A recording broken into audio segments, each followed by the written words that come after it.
It was the summer of 2019 when I drove up north to spend a weekend camping alone in a place called Cut Forest, just outside a quiet farming town in northern Oregon. I was 34 back then, still working for a shipping company down in Grants Pass.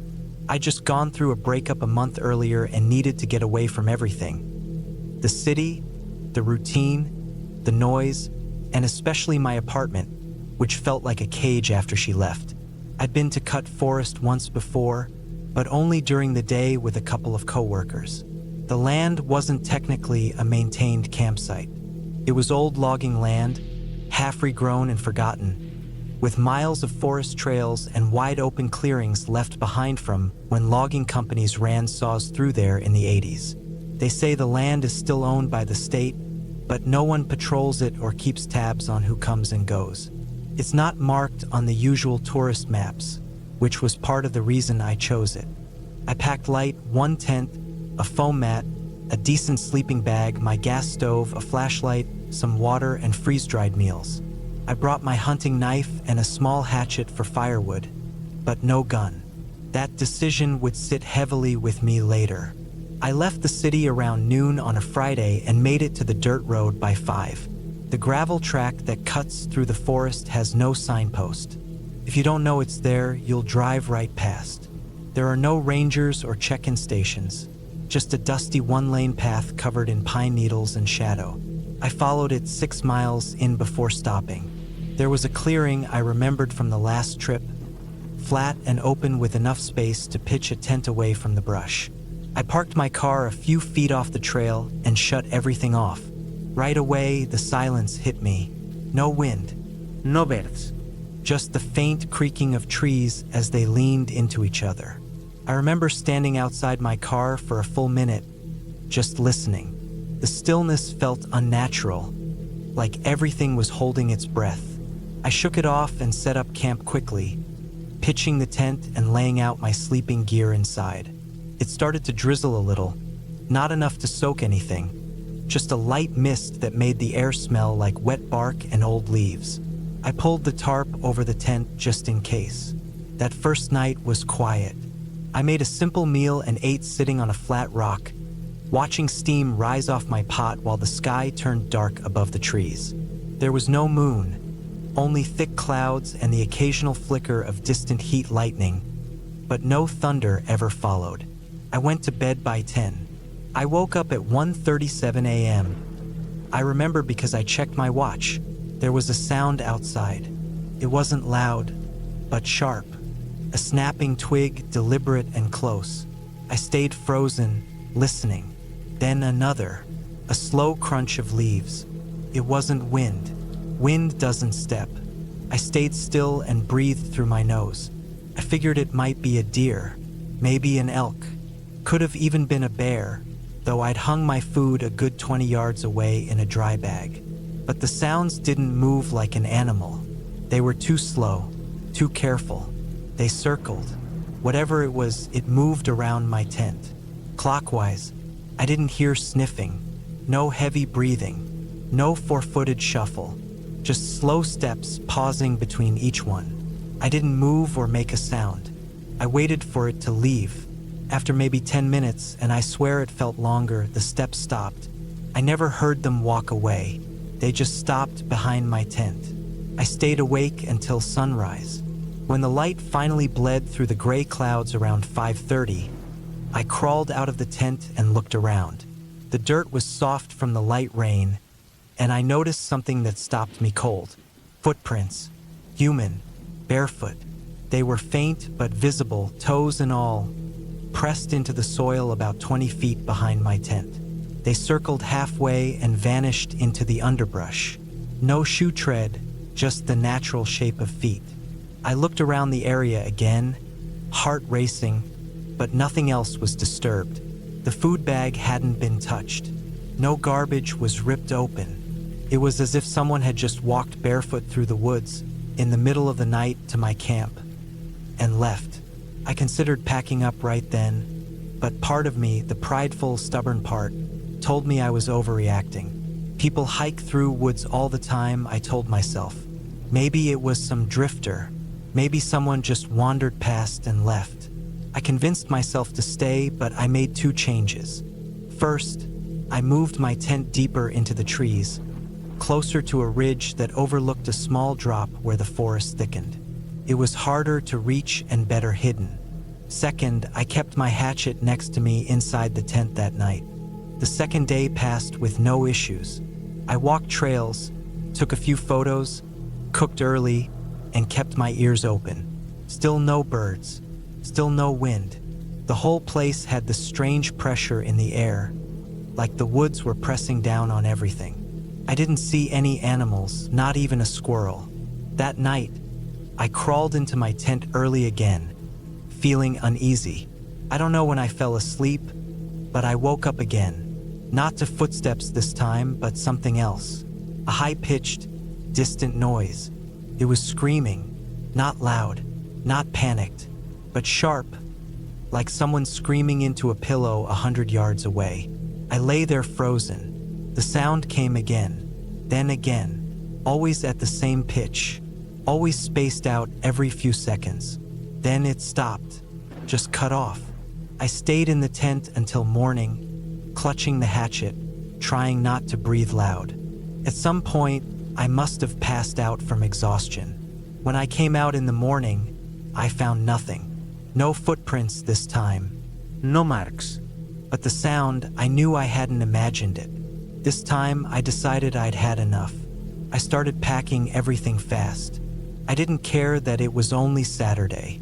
I shoved gear into the back seat, broke down the tent in a hurry, and didn't even eat. I wanted to be back on the gravel road before the rain came again. But when I got to my car, the first thing I noticed was that all 4 tires were low.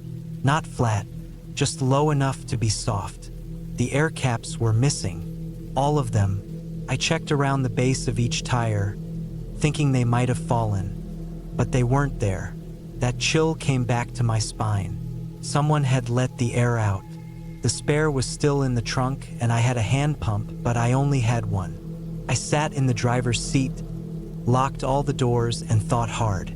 If I drove slow, I might be able to make it to the paved road before the tires went flat entirely. I didn't waste more time. I started the car and rolled out, easing onto the gravel. The car bounced and groaned more than usual. I drove 5 miles an hour for what felt like an hour, the trees closing in around me on either side like walls. I kept glancing at the mirrors, half expecting someone to be running up behind me. Then, right before the road joined the highway, I saw something, off to the right, about 20 yards into the trees. A figure, not moving, just standing. Nos shirt, nos shoes. Long hair, pale, staring straight at my car as I passed. I didn't stop. I didn't slow down. I kept going until the gravel became pavement and I hit 40, then 60, then 80. I didn't pull over until I reached the next gas station 25 miles out. Tires nearly bald, shaking hands, mouth dry. The guy behind the counter asked if I was okay. I told him I needed air, and he pointed me toward the pump. I filled all 4 tires and drove back to Grants Pass without stopping again. I never went back to cut forest after that. I never even looked at pictures of it. A month later, I filed a report with the county just to clear my conscience. I didn't expect anyone to follow up, and they never did. Maybe they already knew. I tried to forget about it. I really did. But 2 years later, in 2021, I met someone at a bar who told me they used to hike around Northern Oregon. I asked if they'd ever heard of cut forest. Their face changed, went still. They said the forest had been shut off for a while. Said a few hikers had gone missing in the past decade. No sign of them found. No gear, no prints, nothing. Just gone. That night, I searched the name online for the first time. No articles, no police reports, but I found an old blog post from 2009, half buried on a forgotten website. A guy who'd camped in cut forest, alone. He wrote about hearing screaming at night, about finding barefoot tracks, about something walking circles around his tent. He ended the post with one line: "Whoever's out there isn't trying to scare people off. They're waiting for someone to stay just one more night." I closed the page, shut my laptop, sat in silence for hours, and I realized I almost did.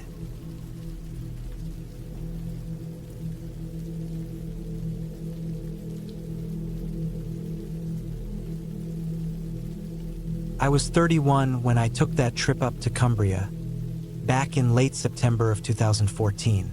I'd been living in Birmingham for the past few years, working in property maintenance, mostly small flats and rented houses. It wasn't a bad job, but between the traffic, the noise, and the general stress of living in a packed city, I started to feel boxed in. I hadn't taken proper time off in over a year, and something inside me just snapped one week. I booked a few days off and decided to go camping. No family, no mates, no distractions. Just me and the woods. I used to camp a lot as a kid with my uncle, mostly around the Brecon Beacons, but this time I wanted somewhere further north, more remote. I'd been looking at maps and found this small forested area not far from a village called Hallen Fell, near Ullswater. Not too touristy, but not too far off the map either. A mix of woodlands and rolling hills with footpaths that didn't look like they'd been walked much. I figured it would be peaceful and quiet. Maybe I'd hike, take some photos, sit by the fire with a can of beer and just relax. I wasn't looking for anything dramatic. I packed light, one-person tent, sleeping bag, 2 small gas canisters, some canned food, a knife, a couple torches, spare batteries, and my old Panasonic camera. I drove up early on a Friday morning, took the M6 north until Penrith, then smaller roads through to Ullswater. The sky was a dull gray by the time I got there. A few spits of rain, but nothing too bad. I parked just off the lane by a sheep gate, grabbed my pack, and started walking into the woods. There was something about the silence that hit me right away. Not eerie, just thick. I could hear my own breathing, my boots pressing into damp grass, the occasional rustle of a squirrel darting across leaves. No cars, no voices, no distant buzz of anything man-made. Just woods and wind. I felt good. I kept walking until the trees started to bunch together, birch and pine mostly, with brambles thickening at the base. The kind of forest that hadn't been cleared in years. I found a small hollow between 2 ridges that dipped down into a dry patch of moss and set up camp there. Nobody could see me from the trail, and the hills muffled any noise I might make. It was perfect. I got the tent up before sunset, made some baked beans on the stove, and ate sitting on a flat rock. Afterward, I walked the ridge and watched the sun vanish behind the hills. The trees turned black against the orange sky, and the wind picked up a bit. It was cold, but not unbearable. I went back to the tent, zipped myself in, and lay there listening to the forest settling. I fell asleep fast and didn't wake up until the middle of the night. I had to piss. My watch said 2:14 a.m. Everything was pitch black outside the tent, and the temperature had dropped hard.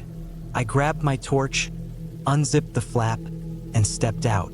The beam of light cut across the trees like a blade. Nothing unusual, just the sound of branches creaking, some leaves rattling in the wind. I walked a few meters away, relieved myself, then stood there for a moment. The cold had me shivering, but I didn't want to go back in just yet. There was something calming about standing alone like that. I swung the torch slowly left to right, out of habit more than anything, just making sure I knew my surroundings. That's when I saw something or someone between the trees. At first, I thought it was just a trick of the light, a weird shape between 2 tree trunks. But when I angled the torch again, I saw it clearly. A man, standing still, maybe 30 feet away, partially hidden behind a tree. His head poked out slightly from one side, just his head and one shoulder. Pale face, short, dark hair. No movement, no sound. I froze. My heart thumped so loud I thought it might echo. I blinked, took a step back, shone the light again, and he was still there, watching me. No words, no reaction to the light, just watching. I stood there maybe 10 seconds, which felt like 10 minutes. My body told me to run, but I didn't want to make a sound. I stepped backward, keeping the light on him, until I reached the tent. I ducked inside, zipped it shut, and turned the torch off. Lying there, I could hear my own pulse pounding in my ears. I didn't know if I imagined it, but I knew what I saw. There was a man out there, not a hiker, not a camper, just a man standing dead still in the woods at 2 in the morning. I stayed awake for the rest of the night. Every noise outside sounded like footsteps. Every gust of wind brushing against the tent felt like someone brushing their hand against the fabric. But nothing happened. By dawn, I was exhausted but still alert. I unzipped the tent, checked the area. No footprints. No sign of anyone. The woods looked normal again. The light softened everything. I started to doubt myself, but I couldn't shake the image of that face. Pale, still, no expression. Like he wasn't curious or angry or anything, just watching. I thought about packing up, but I told myself maybe it was a local farmer or some nutcase passing through. Unlikely, sure, but not impossible. I convinced myself to stay another night. I didn't want to admit that I'd been scared off by something I didn't even understand. The day was normal. I walked a few miles along the ridge, saw a deer, took some photos of the trees changing color. The sky stayed cloudy, a few light showers. I tried to act like everything was fine. I even sang a bit while cooking dinner, trying to break the tension in my head.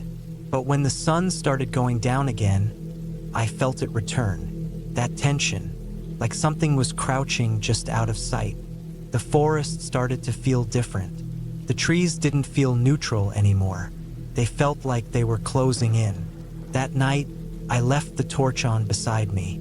I stayed in the tent, zipped up tight, listening. At around 1:30 a.m., I heard something. Soft footsteps, not animal-like, more careful, more deliberate. I didn't move. I barely breathed. The steps came closer, stopped. Then I heard the faint crunch of leaves shifting, like someone adjusting their weight. Then I heard nothing, just silence. I don't know how long it lasted. Maybe 10 minutes, maybe an hour. I never unzipped the tent. I stayed frozen, eyes wide open, gripping the knife inside my sleeping bag. Eventually, the cold and exhaustion overtook me and I passed out. When I woke up, the sun was already up. I stumbled outside, heart pounding, and looked around. Again, no footprints, no sign of disturbance. But my tent had 2 small scratches near the backside. Tiny, parallel marks that hadn't been there the night before. Not animal claws, not rips, like someone had lightly dragged something sharp along the fabric. That was it for me. I packed everything in less than 10 minutes. Didn't eat, didn't even change clothes. Just stuffed my gear, broke the tent down, and started walking back to the car. I didn't run, but I moved fast. Every turn on the trail felt like it might reveal someone behind me, but I never saw anyone, not a soul. When I got to the car, I locked the doors, started the engine, and didn't stop driving until I hit the M6 again. Even then, I kept checking my mirrors, like someone might have followed.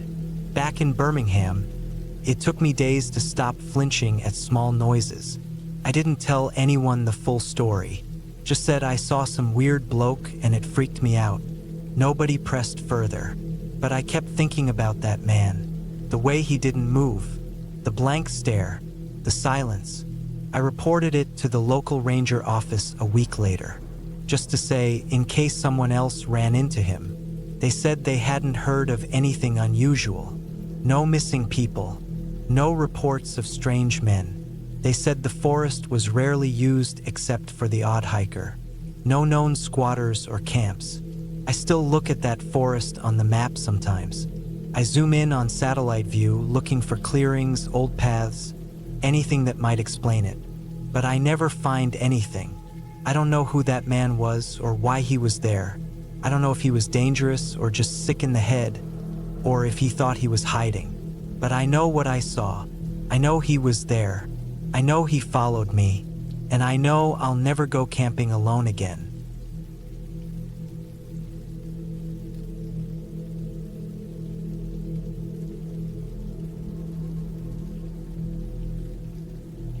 It was October of 2017, and I was 31 years old. I had taken some time off work after a pretty rough year and decided to head out to the Peak District in England for a solo camping trip. I'd done solo trips before, though not many, and I always found them peaceful. There's something different about being out in the wild with just the sound of the rain and wind and nothing around you for miles. That weekend, the weather forecast had been all over the place. Some apps said it would rain in the evening. Others said it would hold off until the next day. Either way, I packed for wet weather. I had a good quality tent, a waterproof bivvy, extra dry bags for clothes, and food packed into airtight containers. I also brought a thermos, a headlamp, and my old, battered raincoat that had seen me through a lot over the years. I drove up from Sheffield and parked at a spot near Bamford Edge.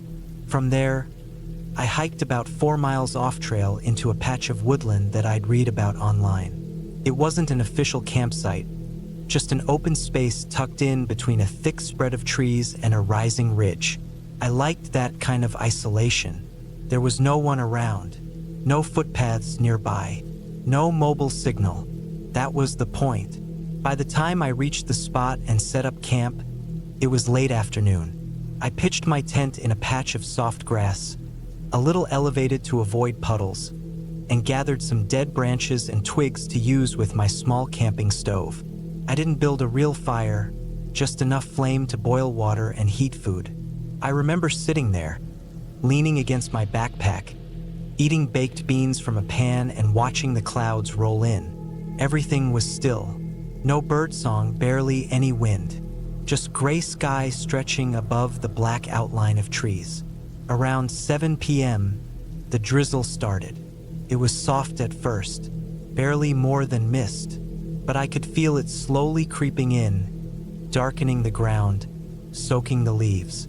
I finished my food, cleaned up, and zipped everything into waterproof sacks. By the time I got into the tent and sealed myself in for the night, it was raining properly. Not torrential, but steady and cold. Inside the tent, I was warm.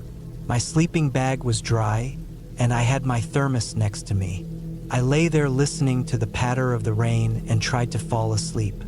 I must have drifted off for a bit, because when I opened my eyes again, it was darker. My watch said 9:42 p.m. The sound of the rain had grown louder, and the wind had picked up. Then I heard something else. Not wind, not rain. A faint crunching sound outside the tent. It was hard to tell, because the rain was hitting the fabric hard, but it didn't sound natural. It didn't match the rhythm of the rain. Came in little stops and starts. A shuffle here, a slow press on wet leaves, then stillness. I froze. I didn't move or breathe for a moment, just listened. Could have been an animal, a deer, maybe a fox. The woods were full of them, but I wasn't sure.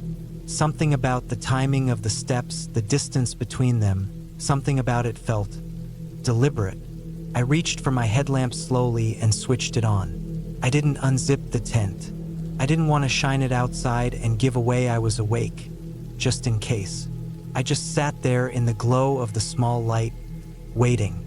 For a while, there was nothing. Then I heard another crunch, closer. Just one step. I stayed absolutely still. Then nothing, for what must have been an hour. I lay back down, but I couldn't sleep. I kept my boots on, just in case I had to get out in a hurry. I wrapped the sleeping bag around me, but left the zip low enough that I could get out fast. At some point, I must have dozed off again, because the next thing I remember is waking up suddenly to a faint metallic sound. It was like something brushing lightly against metal. Not a clang, not a drop. A soft, dragging sound. I had my camp stove outside under a small tarp, and I kept the mess kit in a tin container next to it. That had to be what it was. Still lying in my bag, I slowly turned off the headlamps so I wouldn't be visible through the tent wall. I waited. I listened.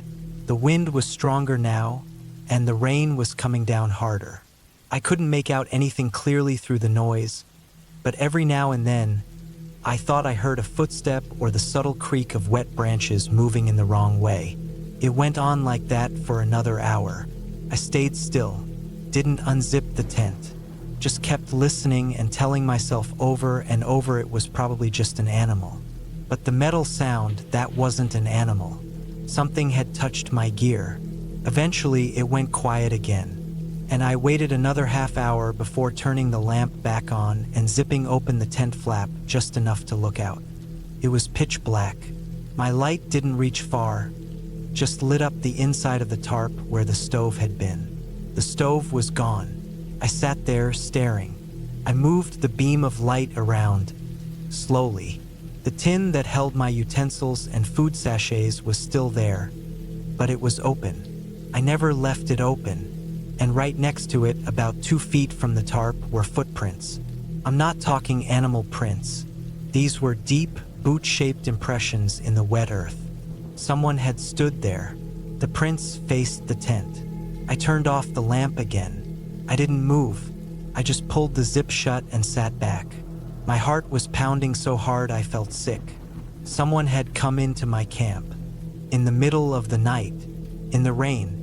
They'd taken the stove, opened my tin, stood there for God knows how long, and then left. I waited until first light. It was a long wait. I must have sat for hours, the rain getting lighter, then stopping just before dawn. The gray light started to seep in through the canvas, and I finally unzipped the tent fully and stepped out. The air was cold, damp, everything was soaked, and mist clung to the trees. The footprints were clearer now in daylight. They came from the west, out of the woods, stopped near the tarp, then led off toward the trees again. But here's the part that made my stomach twist. There were more prints now, 2 sets. One set had approached from the woods, but a second, much fainter set, partially smudged in the wet earth, led around the back of my tent. Whoever it was had circled me. That was enough. I packed up everything as fast as I could. My stove was gone, but I had the rest of my gear. I didn't even stop to eat. I just stuffed it all into my pack, tore down the tent, and started hiking back toward the car. I didn't follow the same way I came. I took a longer route that led toward a lower path and eventually back to a forestry road. I didn't want to walk through those trees again. By the time I got to the car, I was soaked and shivering. My hands were numb from holding the cold metal frame of my rucksack, and my socks were squelching in my boots. I didn't care. I just drove. I didn't stop until I hit the edge of Sheffield and pulled into a petrol station to get coffee and use the bathroom. I sat there in the car, drinking that hot paper cup of coffee, and tried to process what had happened. It's not like I was attacked. Nothing dramatic like that. I wasn't chased or dragged out of the tent, but someone was out there that night. They found me in the middle of nowhere. No paths, no tracks, no sign of people, and they came into my camp. They didn't take much, just the stove. They didn't hurt me, but they stood there, watched me, circled the tent. That's what got to me the most, the circling. It wasn't a quick theft. It was slow, quiet, intentional. I filed a report with local police a couple of days later. Not an emergency one, just a general report. They said there'd been some scattered complaints about odd encounters in that part of the Peak District, especially off-path. People seeing lights, hearing noises, some missing gear, but no arrests, no names, just scattered reports. I haven't camped alone since then. I still go outdoors. I still love the hills. But now I stick to real campsites, ones with people, ones where my car is close and there's a mobile signal. Because that night in the woods, under the rain, I realized something. You can be completely alone and still not be alone at all.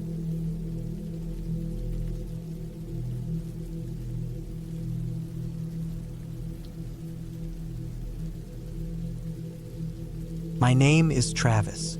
I was 32 when this happened, and it took place in the summer of 2016. At the time, I was living in a small apartment just outside Grand Junction, Colorado. I had this old 1999 Chevy Suburban that I used for all my weekend getaways.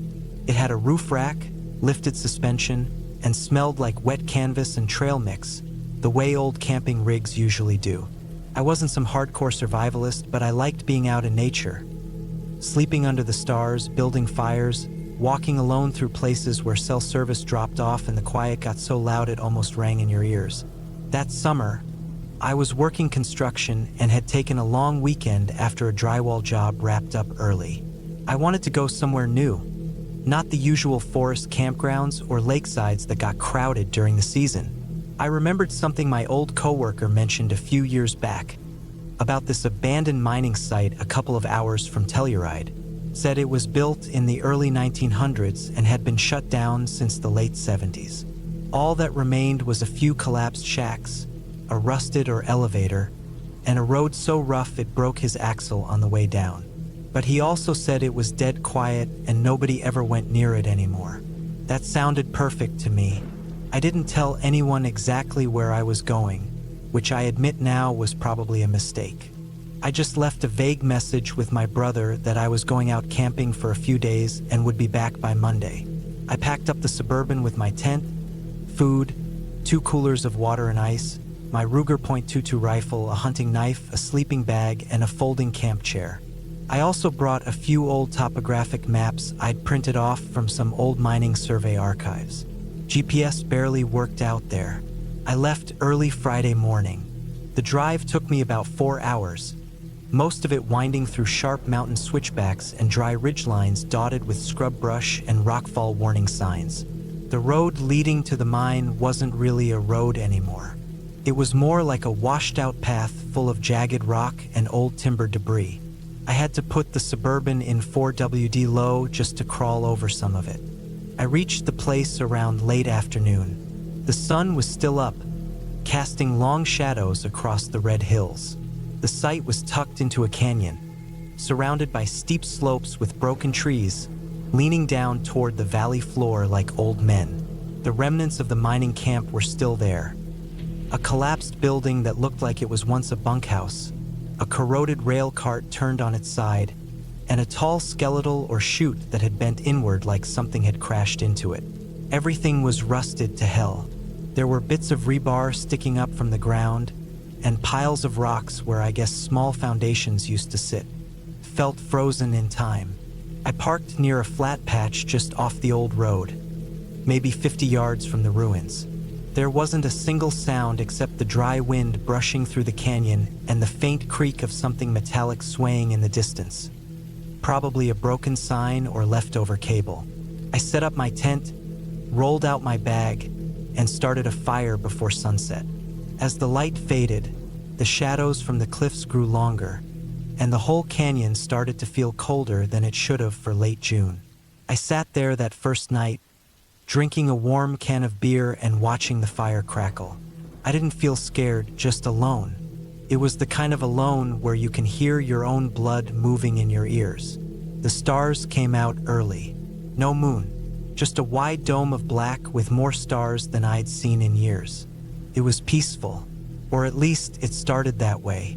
Sometime around midnight, I heard something. It wasn't loud, just a short metallic click, like a pipe shifting or something heavy brushing against metal. I froze and listened. Nothing. Maybe it was wind pushing something in the ruins. I told myself that. Still, I couldn't shake it. I stayed up a while longer, watching the dark outlines of the structures near me, trying to convince myself everything was fine. Eventually, I crawled into my tent and tried to sleep. I didn't sleep well. Every hour or so I woke up. I couldn't explain it. Just this uneasy feeling that something wasn't right. It wasn't fear exactly. more like my body refusing to relax. Around 3 a.m., I swear I heard footsteps. Light ones, not boots or anything loud, just soft crunches, like someone walking carefully over gravel. I held my breath and listened hard. Nothing. Total silence again. When I stepped out in the morning, everything looked the same. My fire was burned out. Nothing was disturbed. I checked the area around my tent and didn't see any prints. Still, I kept my rifle close when I walked the site that day. I went through the ruins carefully. Some of the structures were too dangerous to get inside, half-rotten beams and collapsed roofs, but I peeked in where I could. There were rusted bed frames in one room, broken bottles in another. An old shovel with the handle rotted away was leaning near a half-covered pit. I didn't go into the pit. It looked like it used to be an elevator shaft or ventilation tunnel. I spent the afternoon hiking around the ridgeline. The view from the top was insane. Miles of dusty canyons and sharp cliffs in every direction. No roads, no houses, just land. I was miles from the nearest working anything. That night, I made a bigger fire, ate some jerky and beans. I sat with the rifle in my lap this time. At exactly 1:37 a.m., I heard the crunching again, louder. This time I knew I wasn't imagining it. I killed my fire, sat still, and waited. The sound came from behind the tent, near the edge of the trees where the mine trail came in. Someone was out there. I didn't shout. I didn't move, just waited. Then I heard it, a soft dragging sound. Not walking, something being pulled. Something heavy. I clicked the safety off on the rifle and pointed it toward the noise. I couldn't see anything. The moon was barely a sliver. I waited like that for maybe half an hour, unmoving. Eventually, the sounds stopped. I stayed up until dawn. By morning, I felt like my nerves were shot. I walked the area again. That's when I found the boot print.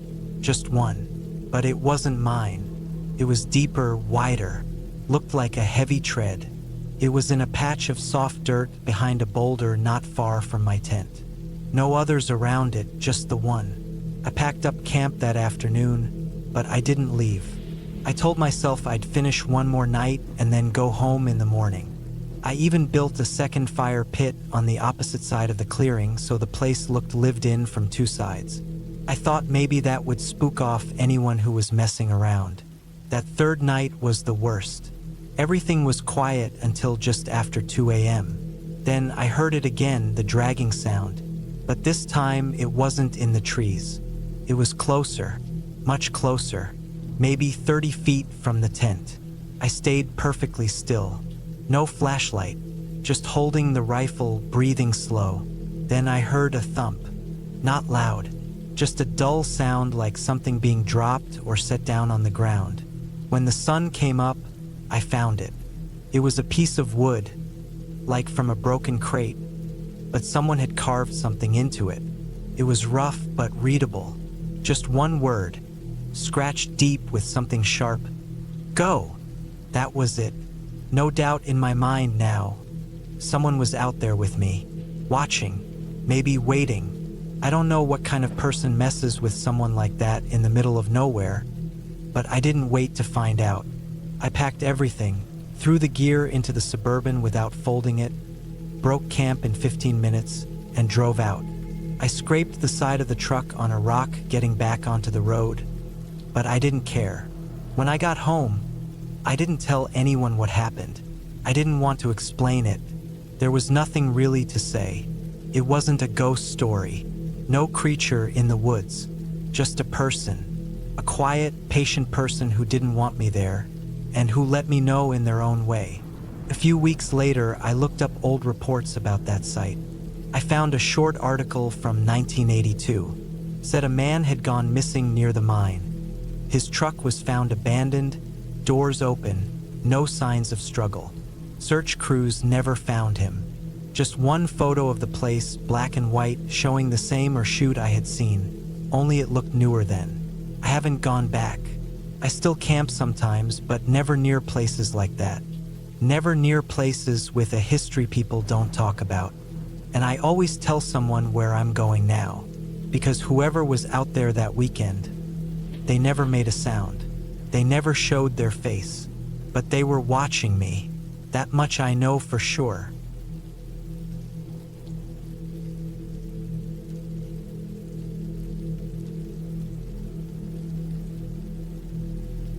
It was late September 2013, and I had just turned 31. I had been working from home for months, and the days started blending together in a weird, blurry rhythm. I was tired of staring at screens and walls. I needed space, trees, wind, and dirt under my boots. I needed to be away from people for a while. I lived in Fayetteville, Arkansas at the time. I picked a place not too far from home, about 3 hours out near the Ozark National Forest. I had heard of a little unofficial camping area deep in the woods near a spot called Dry Creek Hollow. It wasn't on any popular maps, but I found an old forum post where someone mentioned it years ago. The post said it was peaceful, off-grid, no people. That was all I needed to hear. I packed light, just the basics. A green canvas tent I'd used for years, my thick sleeping bag, a decent knife, a portable stove, and enough canned food and water to last me 4 days. I brought a small folding chair and an old military flashlight I bought secondhand. I left my phone in the car on purpose. I didn't want to hear it buzzing. I wrote a note for my neighbor letting her know I'd be gone for a few days and took off early the next morning. The drive into the forest was quiet. After the main road turned to gravel, I followed a winding path for about 10 miles. My car shook the whole way. At some point, the path narrowed and trees scraped both sides of my car. I passed an old gate with no sign on it. The post online said to go past that gate and park at the dead tree split like a Y. Sure enough, I found it. A huge tree, gray and sun-bleached, stood split down the middle like a fork. I parked my car, grabbed my gear, and started walking down the faint path deeper into the woods. I walked for maybe 40 minutes before I found a small clearing. It looked just like the post described. Flat ground, tall pine trees all around, and a small dry creek bed nearby. The air smelled sharp and earthy. It was perfect. I set up camp fast. The tent went up easy. The sun was starting to dip behind the trees when I finished, and the temperature dropped quickly. I made a little fire with the dry wood I'd gathered on the way in, heated a can of beans, and sat there eating in silence. The wind in the trees was the only sound. Felt like what I had come for, quiet and distance. That first night was uneventful. Cold, but not freezing. I heard the usual things, crickets, owls, maybe a raccoon nearby. I woke up around 3 a.m. having to pee, stepped out of the tent barefoot, and just stared up at the sky for a while. I don't remember the last time I saw stars that clearly. The next morning, something strange happened. I rolled out of the tent and stretched my back. My knee cracked. I started kicking some dirt over the remains of the fire from the night before. Then I noticed a weird shape under my tent. The ground was slightly uneven near one of the corners. It hadn't felt like that when I set it up. I pulled up the corner stake and peeled the tent back. Underneath, maybe 4 or 5 inches down in the dirt, was a small metal box. It looked like a weatherproof camera case, one of those hard plastic ones with a latch. There was no lock on it. It had scratches all over it like it had been there a while, but not so long that it was rusted. I hesitated. Then I opened it. Inside was a small, old digital camera, the kind that ran on AA batteries. It looked beat up, but still intact. There was also a memory card tucked into the foam inside the case. No labels. Nothing else. I stood there holding it, trying to make sense of it. Why the hell was it buried directly under where I pitched my tent? I set it aside, made coffee on the stove, and just sat there staring at it. After about an hour, I gave in. I popped in the batteries from my flashlight and turned it on. It worked. Screen lit up. There were 112 photos on it. The first few were normal enough. Trees, rocks, A couple shots of someone's boots in the dirt, a deer in the distance.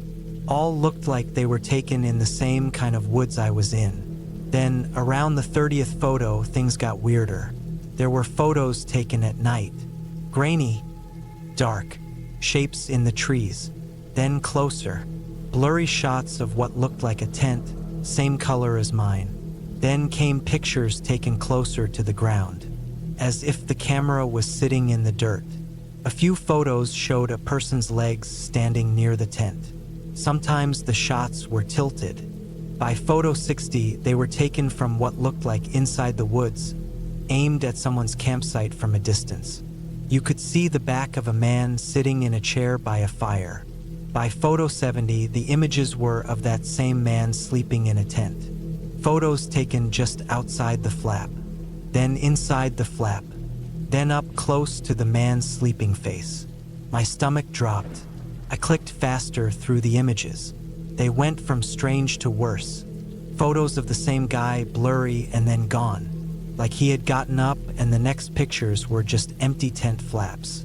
Then, for a long stretch, just pictures of trees, bushes, nothing. Then it started again. More photos of a different camp. Some of them showed scratches on trees. One photo had a glove nailed to a trunk. Another had a pile of ash and what looked like burned clothes. One shot showed what looked like the corner of a sleeping bag, ripped and covered in something dark. Then the last photo stopped me cold. It was taken during the day, and it was of this exact clearing. The same trees, same log I was sitting on. It was taken from the edge of the woods, and in the photo, someone was standing in the exact spot where my tent was now. My hands went cold. I shut the camera off, shoved it back in the box, and buried it again. I packed up everything, the tent, the food, my chair. I didn't even bother cleaning up the fire pit. I hiked back out fast. Took me half the time it took to get in. I was sweating hard and my legs were trembling, but I didn't stop. When I reached the car, I threw everything into the trunk and peeled out back down the gravel road. I drove until I had bars again and called my brother just so I could hear someone's voice. I told him I came back early. Didn't say why. For days after I got home, I kept thinking about that camera. Who buried it there? Who took those pictures? Whether that last photo was taken before I set up camp or after. I didn't go back. I didn't tell the police. I didn't even look at that forum post again. I couldn't explain what I saw, and I didn't want to try. That week, I started locking all my doors even during the day. I started leaving a light on at night. I found myself checking my window blinds over and over again. I bought a small home security system even though I lived in a quiet neighborhood. I told myself it was probably someone messing around, maybe just a weirdo playing games. But I couldn't shake the feeling that the person who buried that camera didn't do it by accident. They picked that exact spot, right where I pitched my tent. Sometimes I wonder how many other cameras are buried in those woods, or if someone is still out there taking photos. I haven't gone camping since.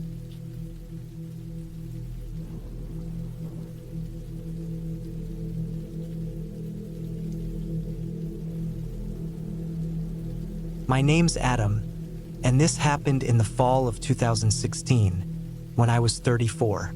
I'd been hunting since I was a kid, but that season, something changed the way I looked at it forever. Took me a long time to talk about it. Not because I was scared of people laughing at me, but because I still don't fully understand what happened. All I know is it was real and I was there, and it wasn't a story with monsters or ghosts, just something terrifyingly human, something that made me feel like I didn't belong in those woods anymore. Back then, I was living in a small town called Redfield in northern Montana. About 800 people lived there. I worked construction during the warmer months and did some mechanical work during the off-season. Hunting was the only thing that helped me breathe in the colder part of the year. Every October, I'd pack my gear, head out to one of the spots I'd marked over the years, and set up camp for a week or two. It was the only time I really felt peace. alone with the trees and the wind. That year, I picked a place I hadn't been back to in a while. Mason Ridge, about 30 miles northwest of town. It sat close to the state forest boundary and was surrounded by deep woods, most of which weren't even mapped properly. The terrain was rough and full of old logging trails that went nowhere. I'd hunted there twice before, maybe 5 or 6 years back, and had some good luck. But I also remembered something strange, something about the way sound traveled there. It was hard to explain. Even back then, I felt like things echoed weird. Sometimes I'd hear something and couldn't tell what direction it was coming from, but I shrugged it off. I figured I was just rusty. I left on a Tuesday morning early. Had my pack, rifle, a small canvas tent, food for 10 days, and all the usual tools. I took my pickup up as far as I could and then hiked the last few miles with everything strapped on my back. The air was crisp, cold even. The kind of cold that bites your fingertips when you stop moving. Leaves were dry and loud underfoot, and most of the trees were already bare. I reached the spot by early afternoon. It was an open patch of earth on a slight hill, with trees forming a kind of natural wall on 3 sides. There was a creek about 100 yards down the slope and signs of deer moving along the edge of it. I set up camp the same way I always did. Tent near the fire pit, gear stacked inside in case it rained. I gathered wood and made sure I had enough before it got dark. That first night was normal. I cooked, drank a thermos of coffee, and watched the fire until it burned down. It was quiet, but the kind of quiet I expected. Some rustling in the trees, maybe a fox or raccoon. I slept well. It was the 3rd day when I started to feel something was off. That morning, I went up the North Trail, which curved along the ridge. I found signs of elk, a few fresh droppings, tracks in the mud, but no sight of them. Around midday, I stopped to rest under a spruce. As I sat there, chewing a granola bar, I heard something above me. Not close, but not far either. It was a steady cracking, like footsteps on dry branches. Not hurried, not cautious, just steady. I froze, listened hard. It stopped. I waited another 5 minutes and then slowly circled around the trail, trying to catch sight of anything. But there was nothing there. No movement, no sound. The forest looked the same as it always did. Still, I kept my rifle in my hands the whole way back. That night, I didn't sleep as well. I kept waking up. Around 2 a.m., I sat up in my sleeping bag because I swore I'd heard something brush against the side of the tent. It wasn't wind. It was too slow, a dragging sound like a jacket brushing canvas. I didn't unzip the tent. I didn't call out. I just sat there in the dark with the rifle across my lap until morning came. The next morning, I checked the area. No tracks, no marks, nothing disturbed. I told myself I was being paranoid. Maybe a tree branch swayed and scratched the fabric. Maybe I was just on edge from being alone too long. Still, I moved camp about half a mile east, closer to the creek, just in case. The second spot wasn't as good, but it felt better for some reason. Less boxed in. I set up again, built a new fire pit, and went hunting that afternoon. Didn't see anything. That night, as I lay in the tent trying to sleep, I heard the sound again. Same dragging noise, same slow movement. But this time it came from further off, maybe 10 yards away. I clicked off my lantern and held my breath. After a few minutes, it stopped. No footsteps, no rustling. Just dead silence. I barely slept. By the 5th day, I was thinking of packing up and heading out early. Something didn't feel right. My gut was tight all the time, and I hadn't seen any animals since day 2. It was like the woods were holding their breath. That afternoon, I went to check the ridge trail again, hoping to find tracks or signs of anything at all. As I moved up the slope, I noticed something new, fresh cuts on a tree, clean slices low to the ground. Not claw marks, not natural. Someone had taken a blade and shaved off pieces of bark in long, straight lines. About 5 of them, evenly spaced, That alone gave me a chill. I looked around more and found other trees like it. Not everywhere, but enough to make me uneasy. I crouched beside one and ran my fingers along the cuts. Still fresh. Sap hadn't even dried. Someone was out there, and it wasn't a hunter. I turned back toward camp. I didn't even make it 100 yards before I found the footprint. It was in a patch of soft dirt near a dry stream bed. Deep and wide, not from a boot. Barefoot. You could see the heel and all 5 toes clear as day. But what got me wasn't the fact it was bare. It was the size. It was way too small for a man, but the spacing between the prints showed a stride longer than mine. Like someone with a child's feet but an adult's legs. I stood there, staring at it, not knowing what to make of it. I followed the prints for a bit, but they just stopped. Dead in the middle of a bed of pine needles. That night, I didn't sleep at all. Around midnight, I was sitting up, rifle loaded, when I saw light through the trees. A flicker like a candle or weak flashlight, maybe 200 feet away. It stayed in one spot for a while, then moved slowly, weaving between the trees. Not fast, not frantic, just a slow, steady movement like someone taking their time. I didn't go toward it. I didn't want to know.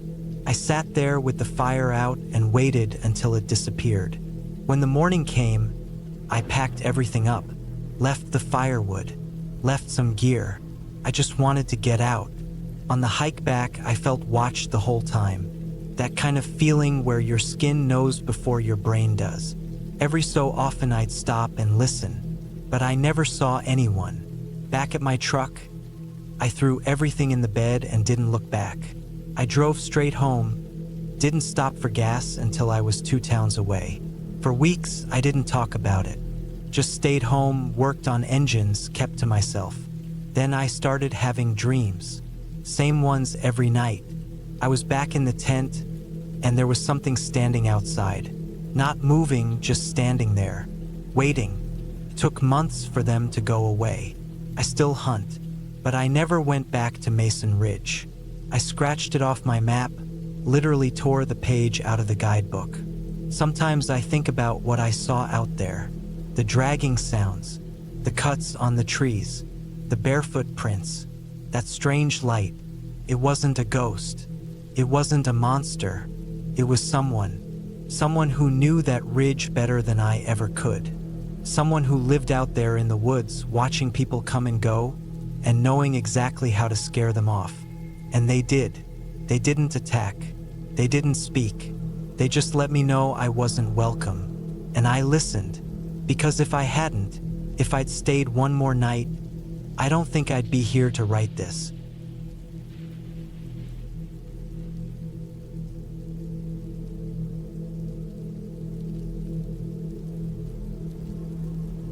I took a week off in early September 2016, just after Labor Day.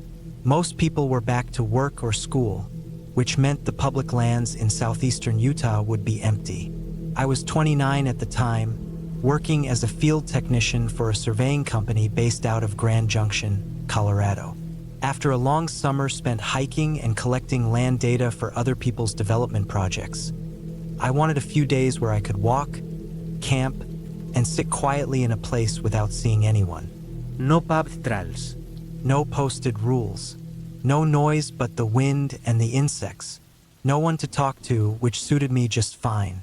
I picked a spot in the San Raphael swell, a big, open stretch of high desert not far from Goblin Valley. No cell signal, no rangers nearby, no real roads once you got deep enough in. Just dry air, scattered juniper trees, and cliffs that broke up the land like bones poking through skin. I'd driven through the area plenty of times for work and knew the terrain well enough to get by with a compass and a paper map. The remoteness of it always called to me. I packed light but smart. 2 gallons of water, my .38 revolver, mostly for snakes, dehydrated food, a lightweight tent, and a simple cook stove. I left my truck at the end of a dirt road that branched off the main highway about 20 miles north of Hanksville. From there, I hiked 5 miles into a canyon I'd noted on previous trips. Nothing famous or scenic, just a long, narrow cut in the landscape with steep red walls and a dry creek bed snaking through the bottom. No trails, just game paths. I set up camp beside a wide slab of sandstone near the entrance of the canyon. From there, I could see the dry wash stretch off into the distance, winding between the walls like a lazy river of dust. I was far enough from the truck to feel isolated but not stupidly deep. If something went wrong, I could hike out in a few hours. I pitched the tent in a slight depression that offered some cover from the wind, cooked a freeze-dried meal, drank warm water, and watched the sun bleed down into the cliffs. That first night was quiet. Still, in fact, I lay on my back outside the tent, staring at the stars. The desert cooled fast after dark, and I had to climb into my sleeping bag earlier than I wanted. I drifted off listening to the occasional rustle of insects or the faint squeak of a bat overhead. Everything felt normal. The second day, I hiked deeper into the canyon. I wasn't trying to map it or follow it to a known end. I just wanted to walk. I saw deer tracks, scattered coyote scat, even a few faded petroglyphs carved high into the rock face. Hands and shapes I couldn't identify. Old, weather-worn stuff. Nothing fresh. But as the sun started to drop again, I noticed something strange on the way back. A set of boot prints. Deep, clear, and fresh. They crossed the wash about halfway between my camp and where I turned around. The direction they came from didn't make sense. It was rough, cliff terrain, not somewhere anyone would approach from. I stopped and crouched down to study them. Definitely boots. Treaded soles, not smooth like mine. Bigger than my feet. The right one dragged slightly, like the wearer limped or had something uneven about their walk. I didn't hear or see anyone the whole time I'd been out. No voices, no movement, nothing. I stood still for a few minutes, scanning the tops of the cliffs and the bends in the canyon. But there was nothing, just heat, shimmer, and silence. Back at camp, I double-checked my stuff. Nothing missing. No signs anyone had been through. I sat for a long time before making dinner, not hungry, just listening. The desert usually had a rhythm. Wind in the brush, buzzing from the bugs, the occasional bird. But that night it felt heavy, like the land itself was holding its breath. I didn't sleep well. Every time I drifted off, I startled awake at some noise. A rock falling somewhere far off, the brush rustling like something big had moved through it. I opened the tent flap at least 3 times, flashlight in hand, sweeping it across the open wash. Nothing. On the 3rd morning, I walked down to where I saw the boot prints. They were still there, as crisp as the day before. I followed them back the way they'd come, curious now. They went straight into a narrow break in the canyon wall, a place I hadn't noticed before. More like a crack than a trail, barely wide enough to squeeze through. But the prints went in, and they didn't come out. I didn't go in after them. It didn't feel right. I'm not the kind of guy to spook easily, but something about that break made my stomach knot. I stood outside of it for maybe 10 minutes before turning around and walking back to camp. The whole way, I felt like I was being watched. That evening, just before sunset, I heard something. I was sitting by my little cook stove, water just starting to boil, when it came, soft footsteps moving across the wash behind me. Not scurrying, not animal-like. Human steps, but weird, off rhythm, like someone dragging one foot. I stood up and grabbed the revolver from the tent, turned slowly, sweeping the area with my eyes. Nothing. The sun had dipped low enough that long shadows stretched across the ground, warping shapes, making brush look like people. But there was no one. I didn't cook that night. I stayed inside the tent, revolver in hand, flashlight within reach. Every half hour or so, I peeked outside, trying not to shine the light too long, just enough to scan. At some point in the night, I dozed off. What woke me wasn't a sound, it was the smell. something foul, like wet fur mixed with old blood. I sat up fast and unzipped the tent. The smell was strong, not inside the tent but just outside. I could barely see anything, but my eyes adjusted after a moment. Nothing moved, no figures, but I saw it. Another set of prints, a few feet from the tent. This time they weren't boot prints. They were barefoot, long, narrow feet with toes that looked too widely spaced. The heel marks were deep, and the toe impressions suggested something heavy had been shifting its weight awkwardly. And they were close, almost close enough for whoever or whatever left them to reach the tent. I backed into the tent, zipped it again, and sat with my back to the corner. I stayed like that until dawn. When light finally came, I packed everything. Fast. Didn't eat. Didn't care. I broke down the tent, rolled everything into my pack, and started hiking. I didn't stop to look around.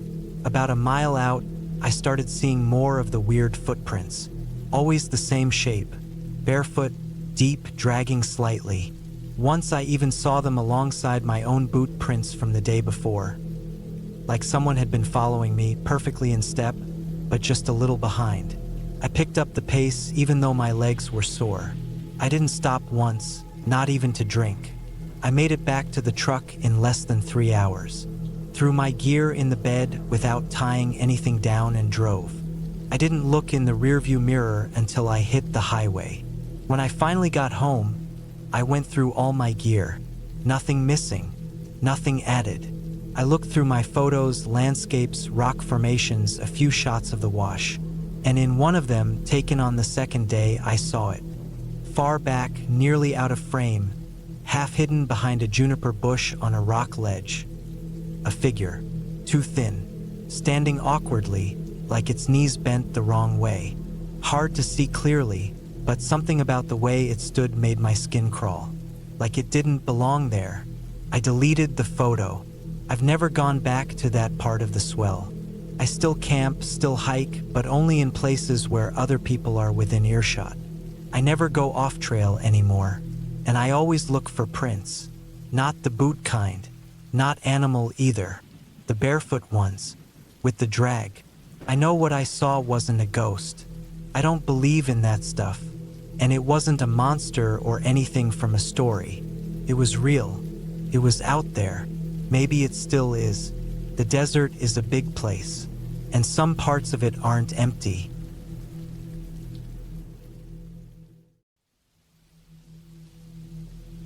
It was late June of 2014, and I had taken a few days off work to clear my head. I was 29 at the time, living in a small flat in Cambridge, and everything in life had started to feel a little boxed in. The daily routine, the traffic, the same roads, the same faces. It just got under my skin. I'd always found peace in the outdoors, and I'd camped alone a few times before, mostly in the Peak District or up in Northumberland. But this time I wanted something closer, something quieter. I chose Rendlesham Forest in Suffolk. I didn't know it too well, but it looked perfect on the map. Loads of thick woodland, not far from the coast, and enough space to feel isolated without being miles from civilization. I packed light, tent, stove, some cans, noodles, torch, a hunting knife I always took when I camped alone, even if I never really needed it. Just one of those things that gave me peace of mind.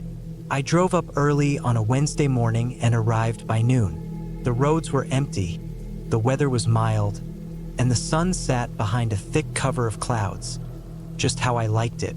I left my car in a small clearing a few miles off one of the B roads that cut through the woods, and I hiked a bit deeper, maybe 30 or 40 minutes with my gear on my back, until I found a flat patch of ground tucked between two low hills covered in bracken and tall trees. There was a small trail nearby, but it didn't look well used. I set up camp and cooked my lunch. Everything felt calm. The first night went fine. It got cold as expected, but I had enough layers. I slept light, waking up to the sounds of owls and rustling undergrowth. That's normal out here, deer, rabbits, maybe the odd fox. I wasn't nervous. In fact, I felt more relaxed than I had in months. It was sometime late the next afternoon when I saw the man. I'd gone walking off-trail, weaving between the trees, trying to get a better sense of the area before it got dark. I didn't go far, maybe 25 minutes from my tent. I was walking along a dry stream bed, crouching every now and then to look at some old deer tracks in the mud, when I felt like something had shifted in the air. That quiet stillness had turned into something else. It was subtle. I stopped walking and just listened. That's when I saw him. He was standing a little way up the hill, partly behind a tree. Not completely hidden, not completely in the open. I wouldn't have seen him if I hadn't stopped. He wasn't moving, just standing there, half covered by the trunk. He was wearing dark clothes, black jacket, maybe navy trousers, and a hood pulled up over his head. I couldn't make out much of his face, just pale skin. He wasn't looking directly at me, but I knew he was aware of me. You can tell. Something in the way his body was angled. Still, intentional. I stared for a few seconds, then looked away like it was nothing. I kept walking slowly along the bed of the stream like I hadn't noticed him. I didn't want to make a scene. I didn't want to show I was rattled. I moved steadily, took a turn around some thick bushes, and then once I was out of sight, I picked up the pace and looped back toward my camp from a wider angle. I tried not to panic, but my skin was crawling. I told myself maybe he was just another hiker, maybe even a camper like me. It wasn't illegal to be here, but something was off. It wasn't just that he was standing there, it was the way he stood. Not like someone taking a break or watching wildlife. It felt deliberate, like he wanted me to see him, but not really. When I got back to camp, everything was untouched. My tent was fine, my bag, my gear, all exactly as I'd left them. That should have settled me down, but it didn't. I didn't light a fire that night. I cooked inside my tent with the flap zipped mostly shut and ate fast.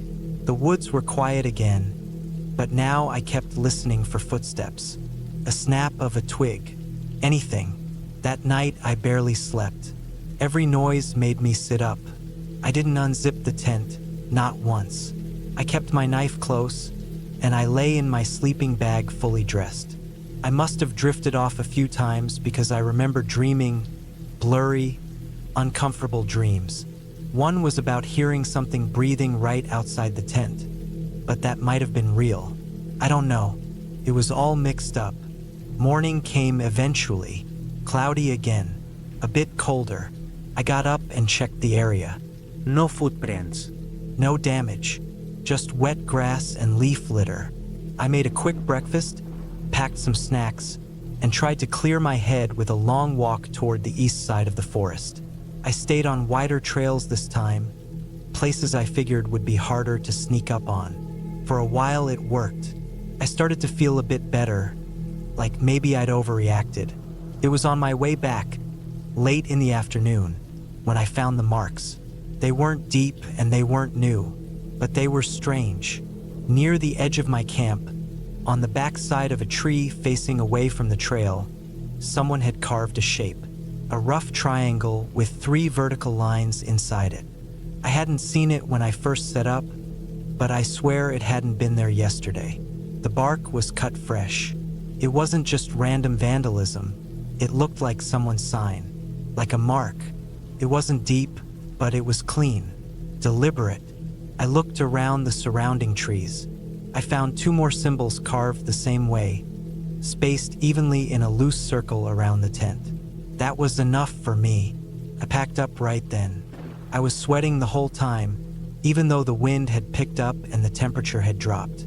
I kept checking over my shoulder every few seconds, expecting to see someone standing there watching. But I didn't, just trees and wind. The woods were too quiet again. I started hiking back toward where I'd left the car. It was maybe an hour's walk, but I was moving fast.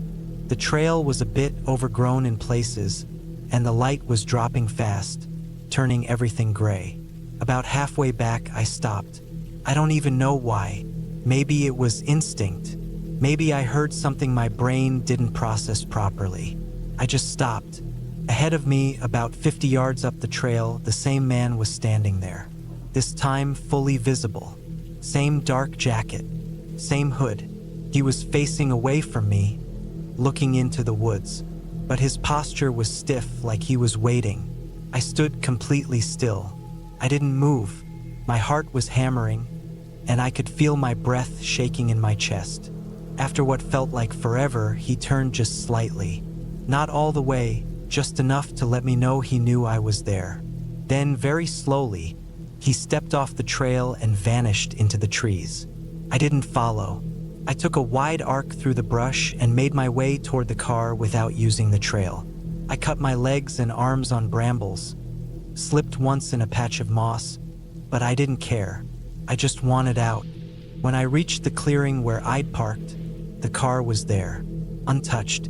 I got in, locked the doors, and drove without checking the mirrors until I hit the main road. I didn't stop until I was 2 towns over. I didn't go to the police. I didn't know what to report. A man standing in the woods? A few symbols on trees? It would have sounded like paranoia. Maybe it was. But I've never gone camping alone since then. Not once. For weeks after, I kept checking my front door at night, watching for shadows in the street, listening for footsteps in the hall. Nothing ever came of it. But sometimes, even now, I wake up at night thinking I hear the crunch of boots on dry leaves. It's always in the background of my dreams. Silent trees, cold air, and someone just out of sight. I don't know what he wanted. I don't know if he was dangerous or just disturbed. But I know this, he was watching me. He knew where I was, and he wanted me to see him. That was enough.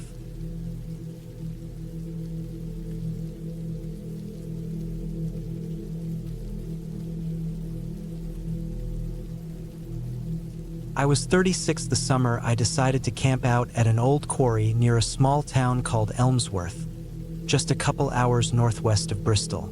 It was 2021, and I had just come off a long stretch of warehouse work. My back was killing me most days. I didn't have much to look forward to except for my weekend fishing trips or watching football with my neighbor downstairs, so I figured I'd break the cycle a bit. I'd heard about this place from an old coworker, back when I used to help with landscaping. He mentioned a hidden quarry where he'd sometimes hike with his dogs. Said no one really went there anymore since the access road washed out a few years back. I liked that idea. Quiet, untouched, away from all the noise and phone signals. Sounded like the perfect place to pitch a tent for a couple nights and clear my head. The road was rough getting in. I parked my old Vauxhall about 1.5 miles away from where the trail split into the trees, just off a narrow lane that barely saw a car all day. From there, it was just me and my backpack. Tent, sleeping bag, a cheap camping stove, some tins of beans, jerky, a flask of tea, and a decent-sized knife I always brought with me when going remote. It took me the better part of 2 hours to get deep enough in where the trees started thinning and I saw the ground dip down toward what used to be the quarry floor. It was bigger than I expected, but not as deep. I figured it might have been active 30 or 40 years ago. The pit was filled in with soft moss and layers of brambles and wet clay. All around it was thick tree cover, and I couldn't see a single soul in any direction. I loved it. The sun was still out when I set up camp on a flat bit of stone near the edge of the pit, slightly elevated. From there, I could see the shallow water that had gathered over the years in the lowest parts of the quarry. Probably rainwater, I figured. There was a lot of standing water mixed with algae and patches of grass growing through the silt. Some insects buzzed above it, and I could see birds settling into the trees along the edge. It all felt peaceful. Exactly what I came out here for. I had no signal on my phone, but I expected that. I checked the time, 5:17 p.m., and jotted it in my pocket notebook along with a few notes about the location, weather, and layout. I always did that when camping solo. Seemed like a good habit in case anything happened. I wrote down which way I came in from, marked the shape of the rock wall near my tent, and sketched out a simple little map. That night, I ate my beans cold from the tin. I didn't want to bother with the stove on the first night. Afterward, I laid out on my mat with my back against the tent and looked up at the sky. There was no light pollution out here. The stars were sharper than I'd seen in years. By around 11, I zipped into my sleeping bag. The temperature had dropped, and there was a damp chill that crept up from the quarry floor. I kept the knife close to my right side, just inside the flap of the tent. I always did that when I was alone. At some point, I must have drifted off. I woke up sometime later, not to a sound exactly, but a pressure, something in the air. You know how sometimes you wake up and your brain already knows something's wrong before your eyes are open? That's how it felt. The air was too still, too heavy. The usual hum of insects had faded. Even the wind that rustled the trees earlier had gone completely quiet. I sat up slowly, rubbed my face, and listened. My watch read 3:46 a.m. At first, I thought maybe it was an animal. Badgers or deer, maybe. But I couldn't hear any movement. No snapping twigs, no rustling leaves. Just that thick, silent dark pressing in all around the tent. I unzipped the flap slowly and peeked out. The moonlight was dim, but still gave enough glow to make out the quarry edges. My tent sat maybe 15 feet from the drop-off to the floor below. And just beyond that, down in the darker patch near the standing water, I saw something that didn't look natural. It wasn't moving, but it also wasn't part of the rock or the brush. It looked out of place, too smooth, too solid, like a person crouched down, just at the edge of the water. I stayed frozen, staring for what felt like minutes. My eyes adjusted more and I could make out more shape. It looked like a man, broad shoulders, head low, one arm pressed to the ground. He was hunched like he'd just landed hard on his knees, but he didn't move. I waited longer, squinting. Nothing. No tweet, no chifite, no brefe. I started to wonder if maybe it was a tree stump or a pile of gear someone abandoned. But something in my gut told me that wasn't it. I pulled back into the tent and stayed still. I didn't fall asleep again. I waited until the sun started to light the edge of the sky, turning the leaves to pale green shapes. Only then did I step back out, barefoot, and stare again at the spot near the water. Nothing. No sign of a person. No marks in the wet clay. No footprints. Just flattened grass and algae in spots, like something had knelt or pressed down there. I walked down slowly. My heart pounded harder the closer I got. But the only thing I found was an old, half-buried tin can and a bent bit of metal piping. I chalked it up to my eyes playing tricks. Maybe a trick of shadow and shape. Still, I didn't sleep that night and I didn't feel right all day. I stayed near the tent, made tea, read my paperback, and forced myself to calm down. I told myself I was being paranoid, but I still checked the knife every 10 minutes and kept my boots on. That second night, I built a small fire on the stone slab and stayed up until nearly midnight.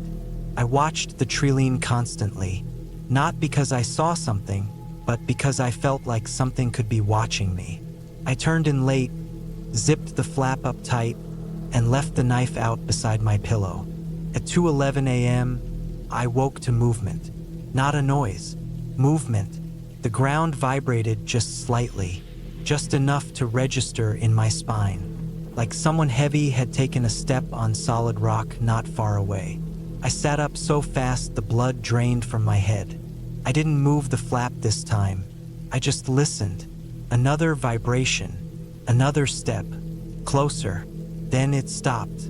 I could hear breathing. Not mine. Heavy and slow, like a man trying to stay quiet but worn out from walking. I didn't understand how it could be that close without a sound. But it was just outside the tent. I didn't move. I waited for it to go away. But it didn't. After what felt like hours, the sound faded. I didn't sleep again. In the morning, I stepped out. The fire pit was cold and untouched. but the ground about 3 feet from my tent had prints in the soft dirt. Bootprints. Large ones, fresh. I packed up, didn't even eat breakfast. I headed back toward the road, checking behind me every couple minutes. About halfway out, I found something hanging from a low branch. It was my notebook, the one I kept zipped in my bag, pages torn, my little map circled in red ink. I hadn't brought any red pens. I didn't stop moving until I saw my car. The drive back felt longer than the hike in. When I got home, I checked my pack. My spare socks were gone. My spare knife too, just vanished. It's been 4 years now. I don't camp alone anymore, and I never go anywhere I haven't been a dozen times before. I don't know who or what was watching me out there, but they knew I was alone. They got close without ever being heard. They went through my things without leaving a mess. They watched while I slept. They might have just been trying to scare me, or maybe they were waiting for me to stay another night. I think if I had, I wouldn't be here to write this.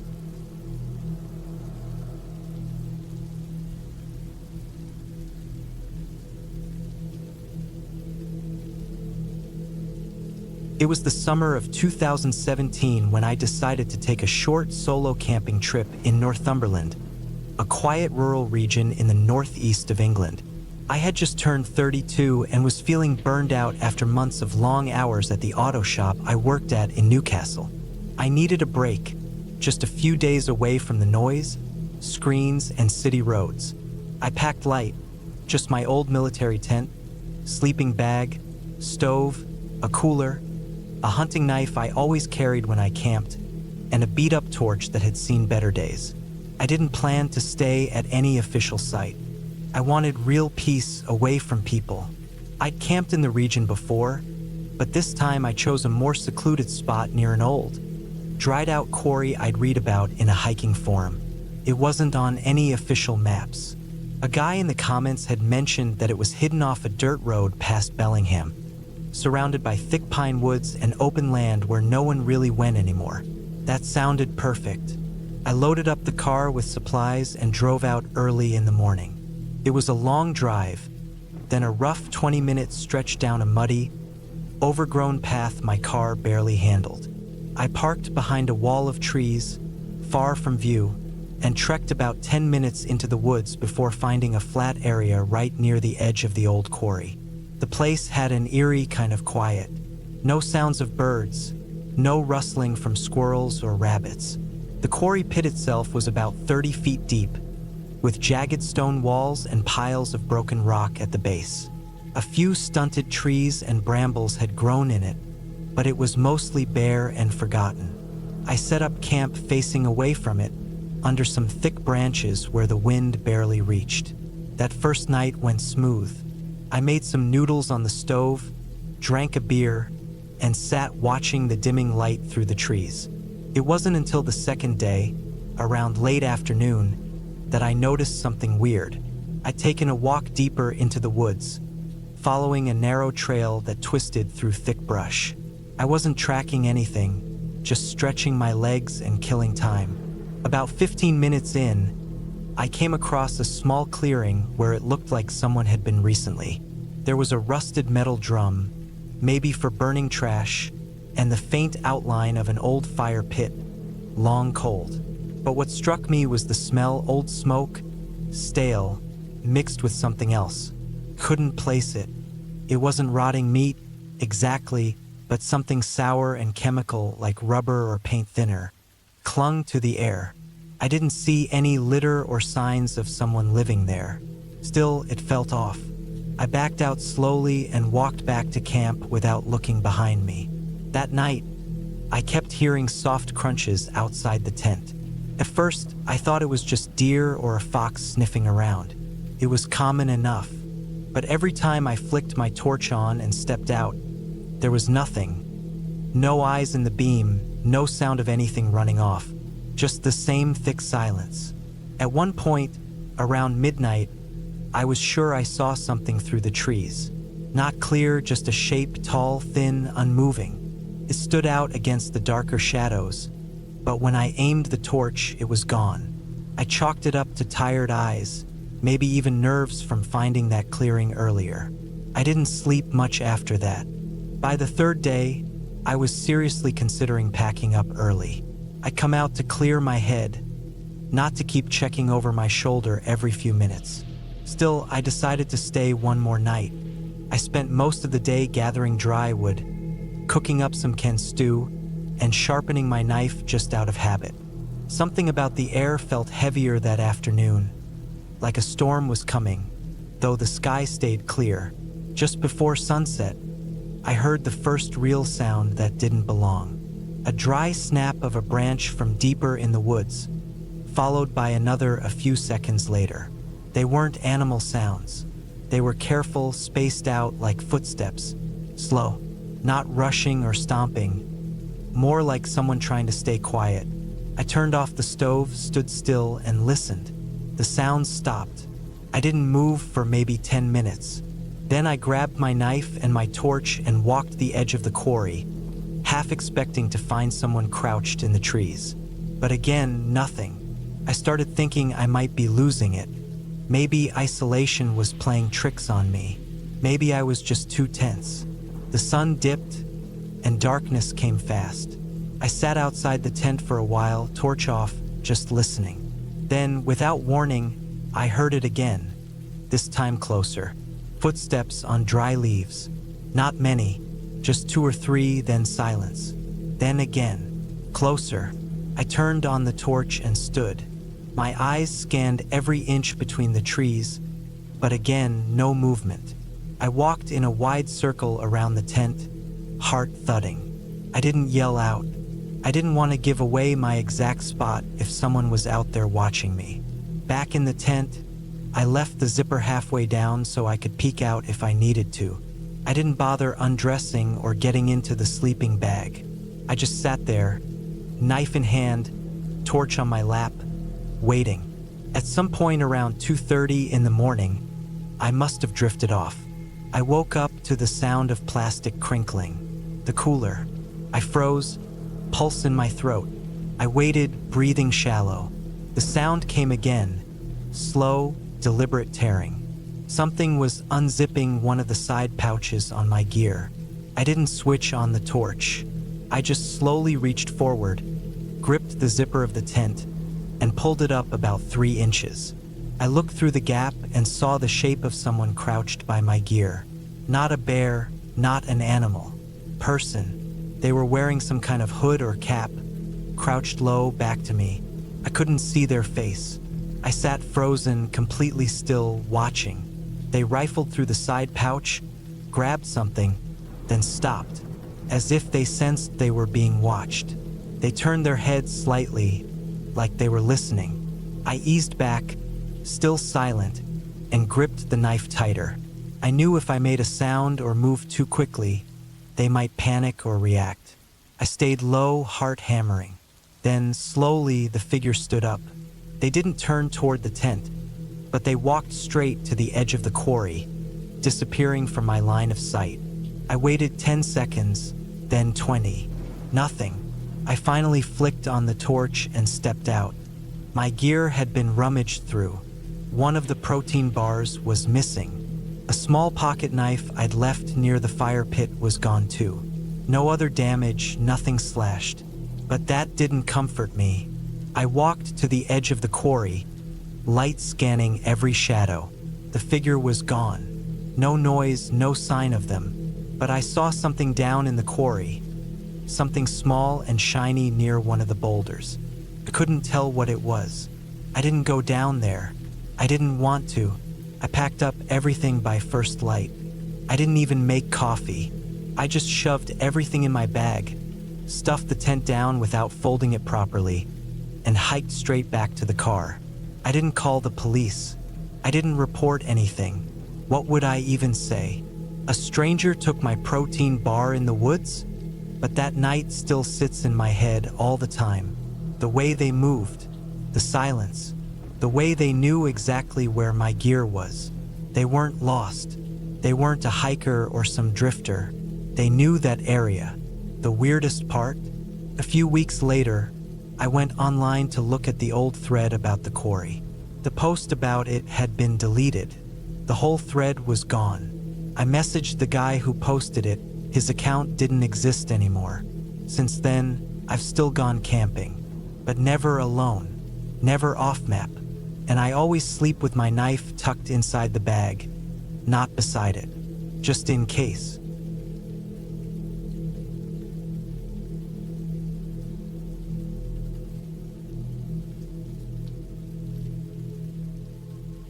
It was late September of 2013 when I decided to go camping alone for the weekend.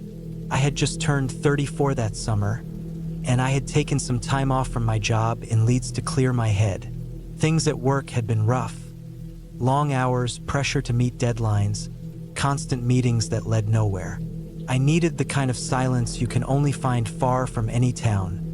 The kind where your ears almost ring because there's no noise at all.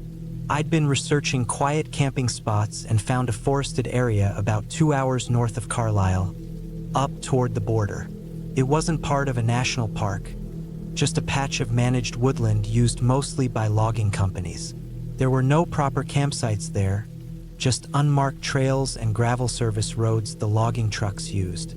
That's what made it perfect. The fewer people, the better.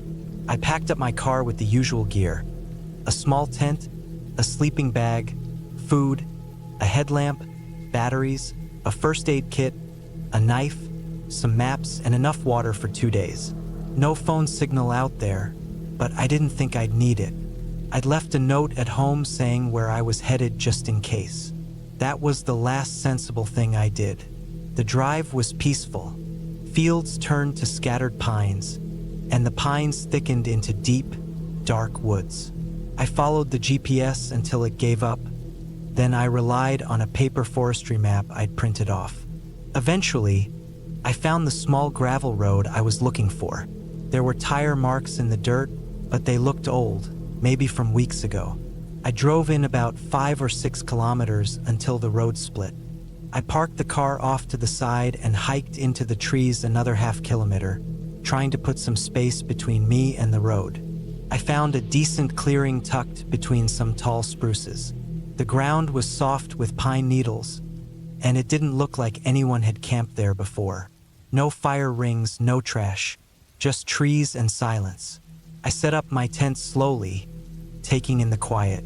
The only sound was the wind slipping through the branches and the occasional bird call. I cooked some simple food over my little gas burner and then sat on a log for a while, staring into the trees. The sun disappeared early under that dense canopy, and soon the whole place was black. I lay in my sleeping bag and tried to relax, but my ears were working overtime. Every creak of a branch or rustle of leaves felt sharper, closer. But I reminded myself that forests sound louder when you're alone. I eventually drifted off. I woke up early the next morning. The air was cold, and the inside of the tent was damp. I brewed a cup of coffee and ate a protein bar, then decided to walk down toward a small stream I'd marked on the map. It was about 1 kilometer east, a short hike. I brought a small pack with water and a knife, left the tent behind. The woods were beautiful that morning. Golden light breaking through the canopy, mist still clinging to the ferns and moss. I followed deer tracks, saw a fox dash away through the brush, and found the stream without much trouble. I sat by the water for a while, just thinking, but then I noticed something strange. Across the stream, maybe 20 meters away, I saw a set of fresh boot prints in the mud. Deep ones, like someone heavy had been walking along the bank recently. They weren't mine. I hadn't crossed over. They led upstream and disappeared into the undergrowth. That wouldn't have been odd in a public park, but I hadn't seen a single person since leaving the main road. No cars, no hikers, nothing. And this wasn't a scenic trail. It was dense, out of the way. What was someone doing walking along the stream here? I crouched and listened. Nothing but the water. Still, I shrugged it off. Maybe some hunter or forestry worker. Maybe even a lost hiker. I wasn't in the mood to let paranoia ruin my trip. I walked back slowly, but I kept checking behind me. By the time I reached camp, it was late morning. I sat down again, checked my gear. Everything seemed fine, but something kept tugging at me. That uneasy feeling didn't leave. I couldn't shake the image of those boot prints. Something about them felt wrong, like whoever made them hadn't been moving casually. The spacing was off. They were staggered and deep, almost like they'd been dragging their feet or limping. That night, things got worse. I went to bed early again around 8 p.m. because the woods get dark fast. Around midnight, I woke up. Not from a noise, not from cold. I just woke up. My whole body felt tense, like I had stopped breathing in my sleep. I lay there, staring at the roof of the tent, listening. Then I heard it. A single, sharp crack like a branch snapping. Not close, not far either. My heart started pounding. I held my breath and listened harder. Nothing. Then, after a long pause, another snap. Closer this time. Not a falling branch. It sounded like footsteps. Heavy ones. Moving slowly. I turned off the headlamp. The tent was pitch black. I stayed still, barely breathing. The sound came again. This time it was unmistakable. One footstep, then another. Crunch. Crack. Stop. Then nothing. I lay there for what felt like an hour. No more sounds came. At some point, I must have fallen asleep from exhaustion or fear, because I opened my eyes again and it was morning. Birds were chirping. The sun was coming through. I scrambled out of the tent and looked around. There were no tracks, nothing obvious. But 20 feet away, behind a tree, I noticed something that made my stomach twist. A small, round tin can. Old, dented. It hadn't been there before. It was sitting on top of a patch of moss, clean and dry, like someone had placed it there. It looked like a meat tin. No label. That was enough. I packed my gear fast, my hands shaking. As I rolled up the tent, I kept looking over my shoulder. I didn't hear anything, but I felt watched. I hiked back to the car and threw everything in the boot. As I started the engine, I glanced back at the tree line. Nothing moved, but that feeling stuck with me. Something was there. I drove straight out, faster than I should have on that gravel. When I got back to the main road, I didn't stop until I hit a service station with people. I sat there for almost an hour, just trying to settle my nerves. I never reported anything. What would I even say? I hadn't seen a person, but I knew someone was out there. Someone walking near that stream. Someone who came to my camp at night. Someone who left that can as a message or maybe as a warning. I never went back to that area. I started camping in more popular places where other people were nearby. Crowds don't bother me anymore. I'd rather hear kids playing or dogs barking than wake up to silence and strange footsteps. Looking back, I don't think I was in danger the first night. But the second, that night when something came closer to my tent, I don't think it was curious. I think it was waiting, maybe watching to see if I'd leave, maybe hoping I wouldn't. I don't scare easily, but that trip changed how I see the woods. I still love camping, but I'll never again camp near logging roads, deep in some forgotten forest, where no one can hear you if something goes wrong, because someone else was out there that weekend, and they weren't camping.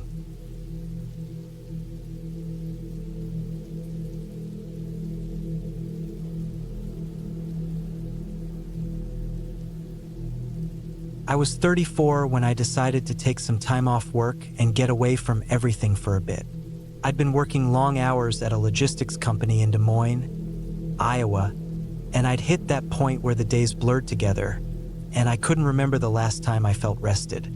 It was early September 2016 when I loaded up my truck and drove out west toward Montana. I wasn't looking for a fancy campground or RV park. I wanted something remote, something that would let me disconnect from everything and everyone. I chose the Beaverhead Deer Lodge National Forest, about 40 miles south of Butte.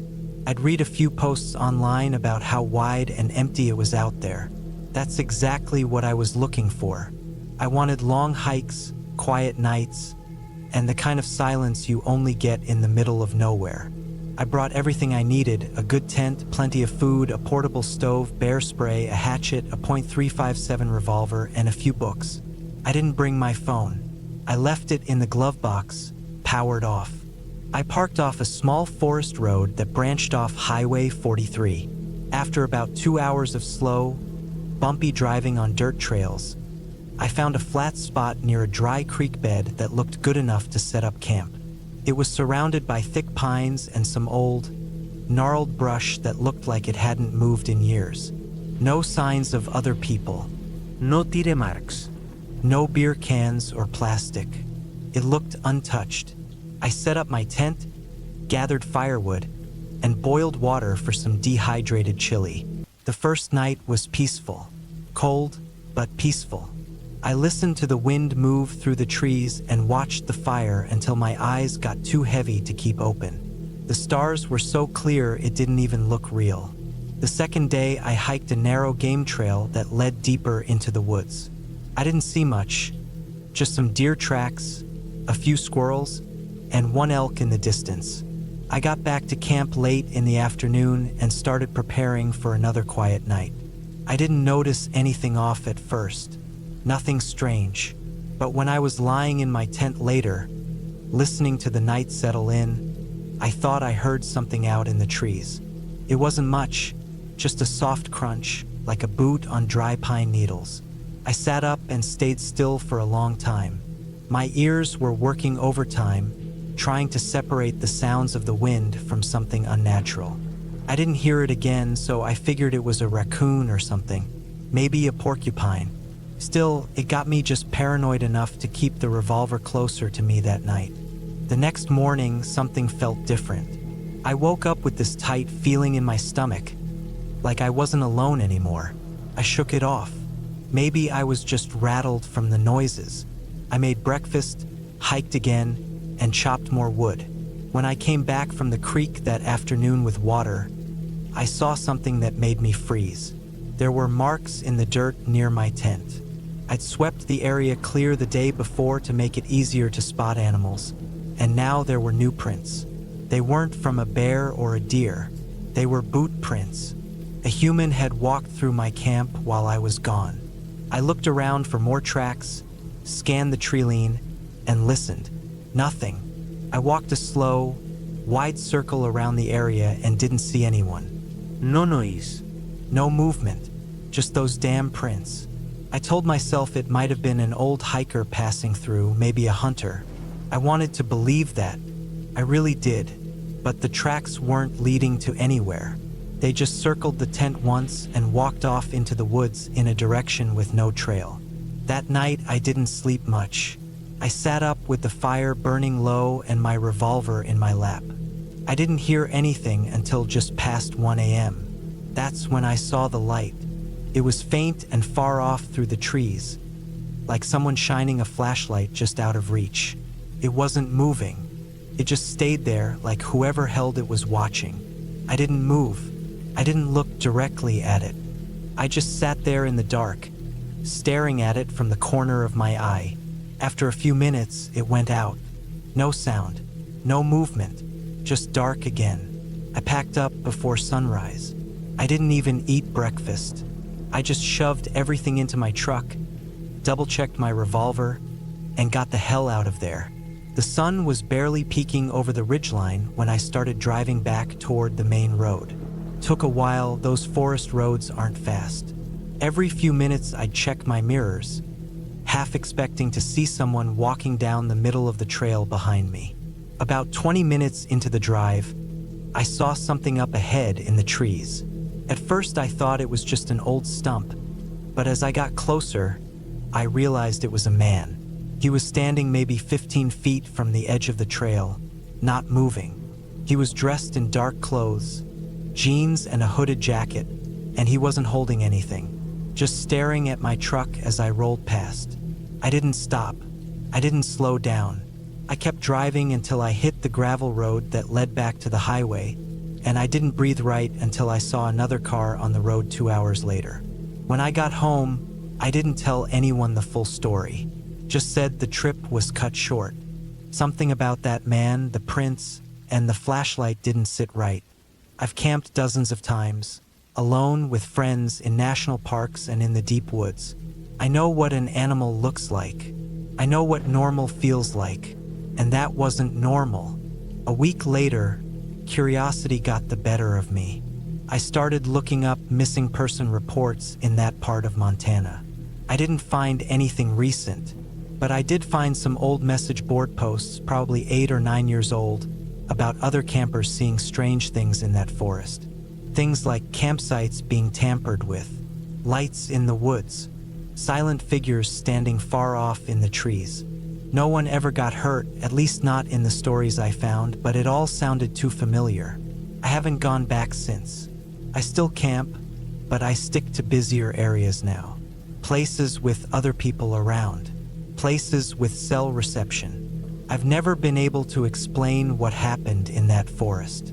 I didn't see a weapon. I didn't hear a voice. But the way that man stood there, just far enough into the trees to stay hidden, and the way he moved without a sound, it felt wrong. It felt like I'd stumbled into something I was never supposed to see. And whatever it was, it knew I was there. I think the only reason nothing happened is because I left fast enough. I really believe that if I'd stayed another night, if I hadn't trusted that tight feeling in my gut, I wouldn't have made it out. Not because of ghosts, not because of monsters, but because of people. People who choose places that are so empty no one hears the screaming. I still carry the revolver when I go out. Not because I want to use it, but because I'd rather have it than not. And I still check my campsites twice, sometimes 3 times. Because out there, far from roads and phones and lights, you're only as safe as your instincts. And if something feels wrong, it probably is.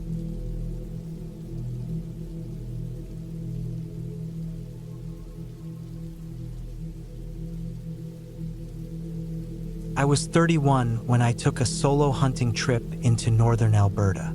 It was October 2014, just cold enough for frost in the mornings but still bearable to sleep outside without a heater. I had been planning it for months, saving up time off work, organizing my gear, and studying maps of Crown land deep in the bush. I wasn't new to the outdoors. I grew up going on hunting trips with my dad every fall. But this was the first time I decided to do it all alone. I picked a place about 5 hours north of Edmonton, way past where paved roads end. It wasn't marked on most maps, just a dotted trail that showed up on some forestry records. I wanted remote. I wanted to get away from everything. The idea was to camp for 4 nights and hunt for whitetail and maybe moose if I got lucky. The trail I followed into the woods was barely visible. Mostly flattened brush and the odd notch cut into a tree. I drove my pickup as far as I could until the wheels threatened to sink into a patch of soft mud. Then I grabbed my gear and walked the rest of the way. I had a 65-liter pack with all my essentials, a bolt-action .308, and a sidearm. I brought a lightweight one-man tent and enough food to last the whole trip if I didn't manage to get anything. By late afternoon on the first day, I found a decent place to set up. Flat ground, a little ridge behind it, and thick trees all around to block the wind. I set up camp, started a small fire, and ate a can of stew. As the sky darkened, I sat on a stump and listened. No engine noise, no people, just wind in the trees and the occasional snapping branch from some distant animal. It was exactly what I wanted. Peace, solitude. The first 2 days were quiet.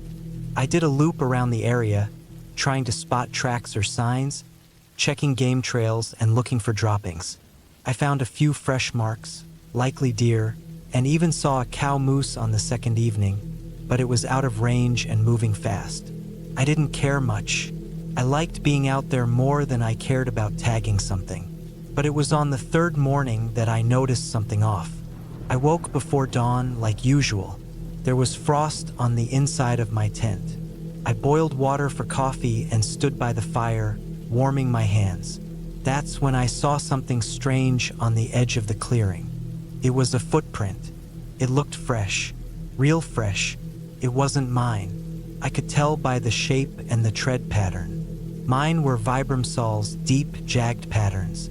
This one had a different design, thinner lines, more rounded. It was smaller too, probably someone lighter than me, maybe shorter. The weird part was that it hadn't been there the night before. I would have seen it.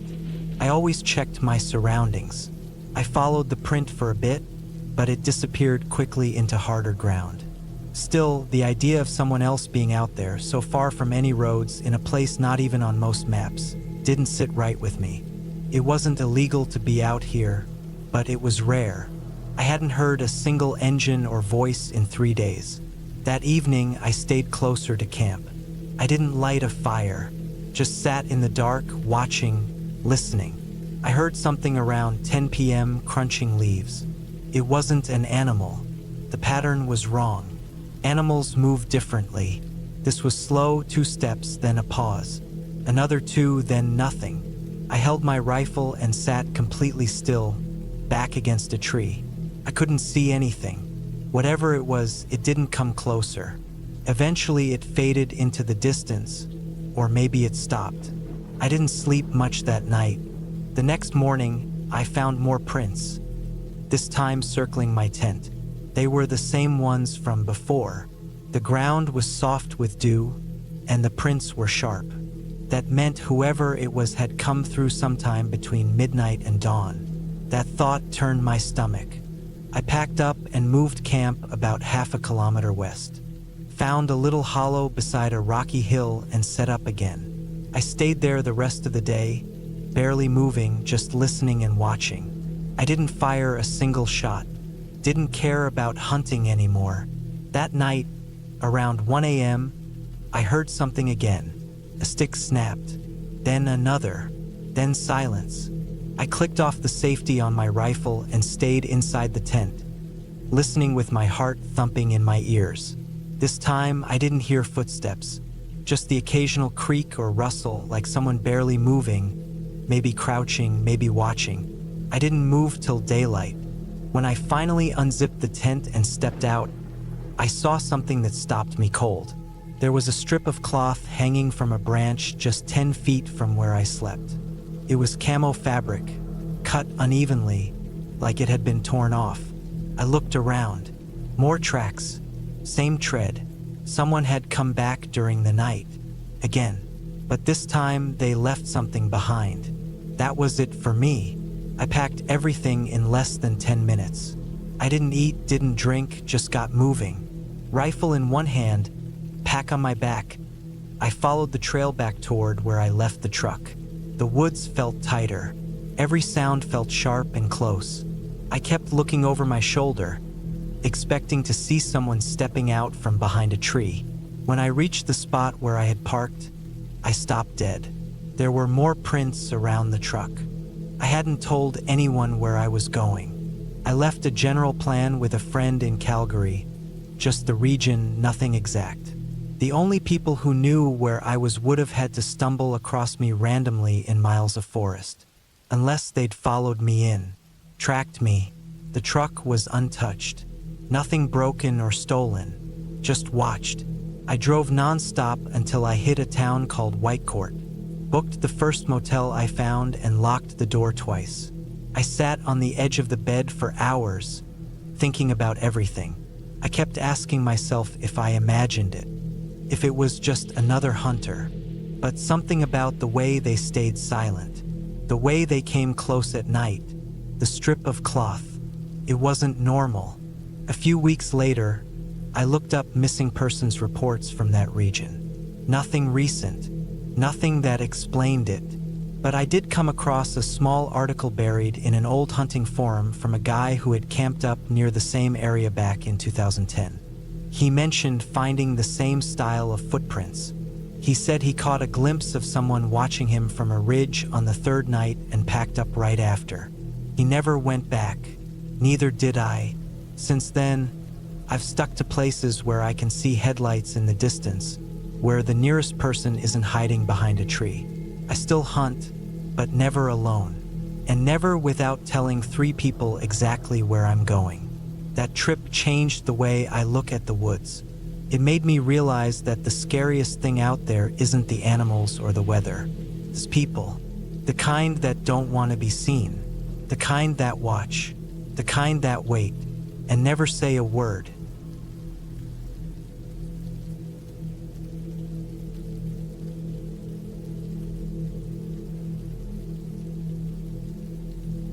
I went camping alone near an old, dried-up quarry in Arizona back in the fall of 2014. I was 34 years old at the time and had just gone through a rough patch in life.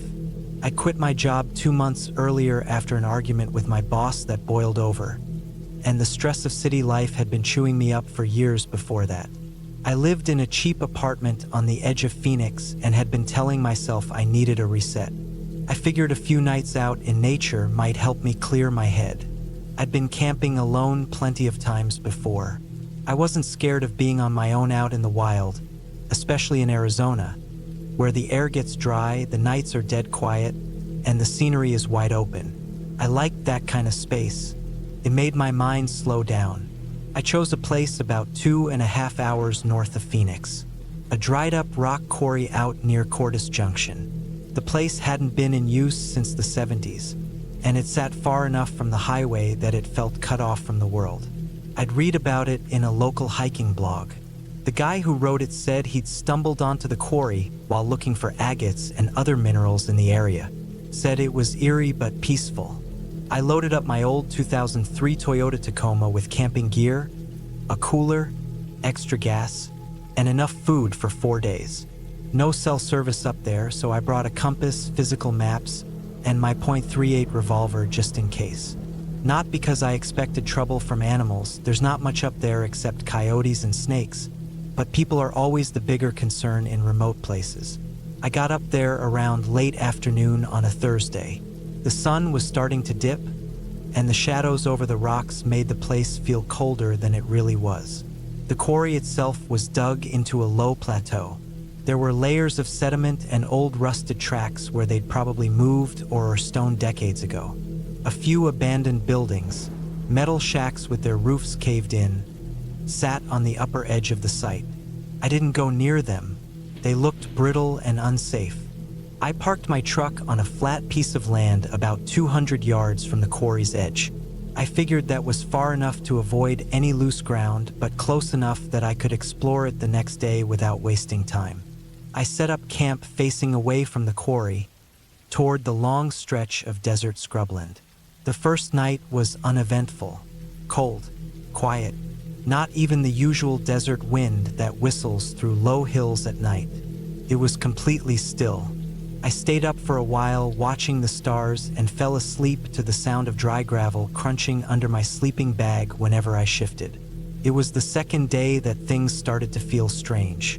I woke up just after sunrise, made coffee with my little propane stove, and spent the morning walking the outer edge of the quarry. The air had that smell I always associate with sun-baked dirt and rust. There were strange tire marks that looked relatively fresh, maybe a week old. I followed them for a while and noticed they curved around the eastern lip of the quarry before vanishing near a slope of loose shale. That side of the pit had partially collapsed at some point, maybe from erosion or just years of neglect. Nothing seemed particularly off, but I made a note of it in my little notebook. By early afternoon, I was sweaty and dusty, so I went back to camp to relax and drink water. Around 3 or 4 p.m., I started hearing something that sounded like metal shifting, very faint. I couldn't tell where it was coming from exactly. Maybe the old buildings, maybe inside the quarry itself, but it was rhythmic, like a door opening slowly on rusted hinges, then slamming shut. I walked in the direction of the sound, but never found the source. It faded each time I got close, almost like it was being deliberately moved or timed to stay just out of reach. That night, I had trouble sleeping. I kept thinking I heard someone walking around just past the edge of camp. Very soft footsteps, crunching rocks slowly, like they were trying not to be noticed. I got out of my tent twice with my flashlight and checked the area, sweeping the light in wide arcs. Nothing. No footprints. No animals. But then I noticed something that hadn't been there before. A small pile of stones stacked neatly near the back of my truck. 5 stones balanced carefully, like a cairn. I hadn't made it. I hadn't seen it that morning. It looked fresh, still had damp dirt stuck between the rocks. I kicked it over and stood there for a long while listening to the wind. But there was no wind. On the 3rd day, I walked into the quarry itself. It was deeper than I thought, about 70 or 80 feet at its lowest point. The rock walls had collapsed in places, leaving sharp ledges and loose slides. I climbed down slowly, watching my footing, careful not to break anything. At the bottom, I found an old concrete foundation with metal rods sticking out. Maybe the base of a machine that had been removed years ago. And there, right in the center of the concrete, was another pile of stones. Same height, same shape as the one near my truck. I didn't touch it. I stared at it for a while, uneasy. The silence down there was heavier, almost like the sound was being swallowed up. I climbed out faster than I'd gone in and didn't return for the rest of the trip. That afternoon, I thought about packing up and heading out early, but something in me said I was being paranoid. I told myself it could have been another camper, someone messing around, even though I hadn't seen another soul in 2 days. That night, I barely slept. I stayed in the tent with the flap unzipped and the revolver in my hand. Around 2 a.m., I heard the sound again. Footsteps, slow, crunching the gravel, then stopping, then starting again. I circled my tent once, paused behind it, then circled again the other way. I burst out of the tent with the flashlight and gun drawn. Nothing. But when I turned back toward the tent, I saw another stone pile, this one right next to where I had slept. At that point, I'd had enough. I didn't care if it made me look crazy. I packed my gear right then and there, threw everything into the bed of the truck in the dark, fumbling with ropes and dragging the tent half collapsed into the back. I started the engine, turned the truck around, and drove out without even checking the map. The road back was rough, just dirt and packed sand. My headlights caught something moving off to the right, too quick to be a person, too tall to be a coyote.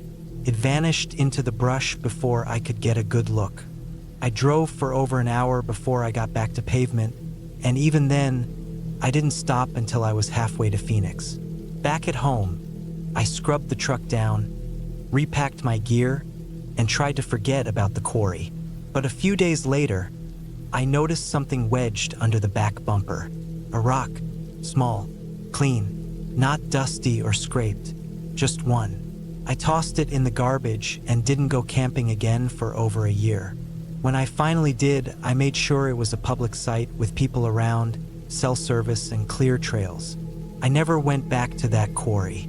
I don't know who or what was leaving those stones. I didn't find any signs of animals, and I never saw another person while I was out there. Could have been someone living out there, someone hiding, maybe a squatter, maybe a drifter who didn't want company, or maybe just someone who liked scaring people off. Either way, it worked. I got the message, loud and clear.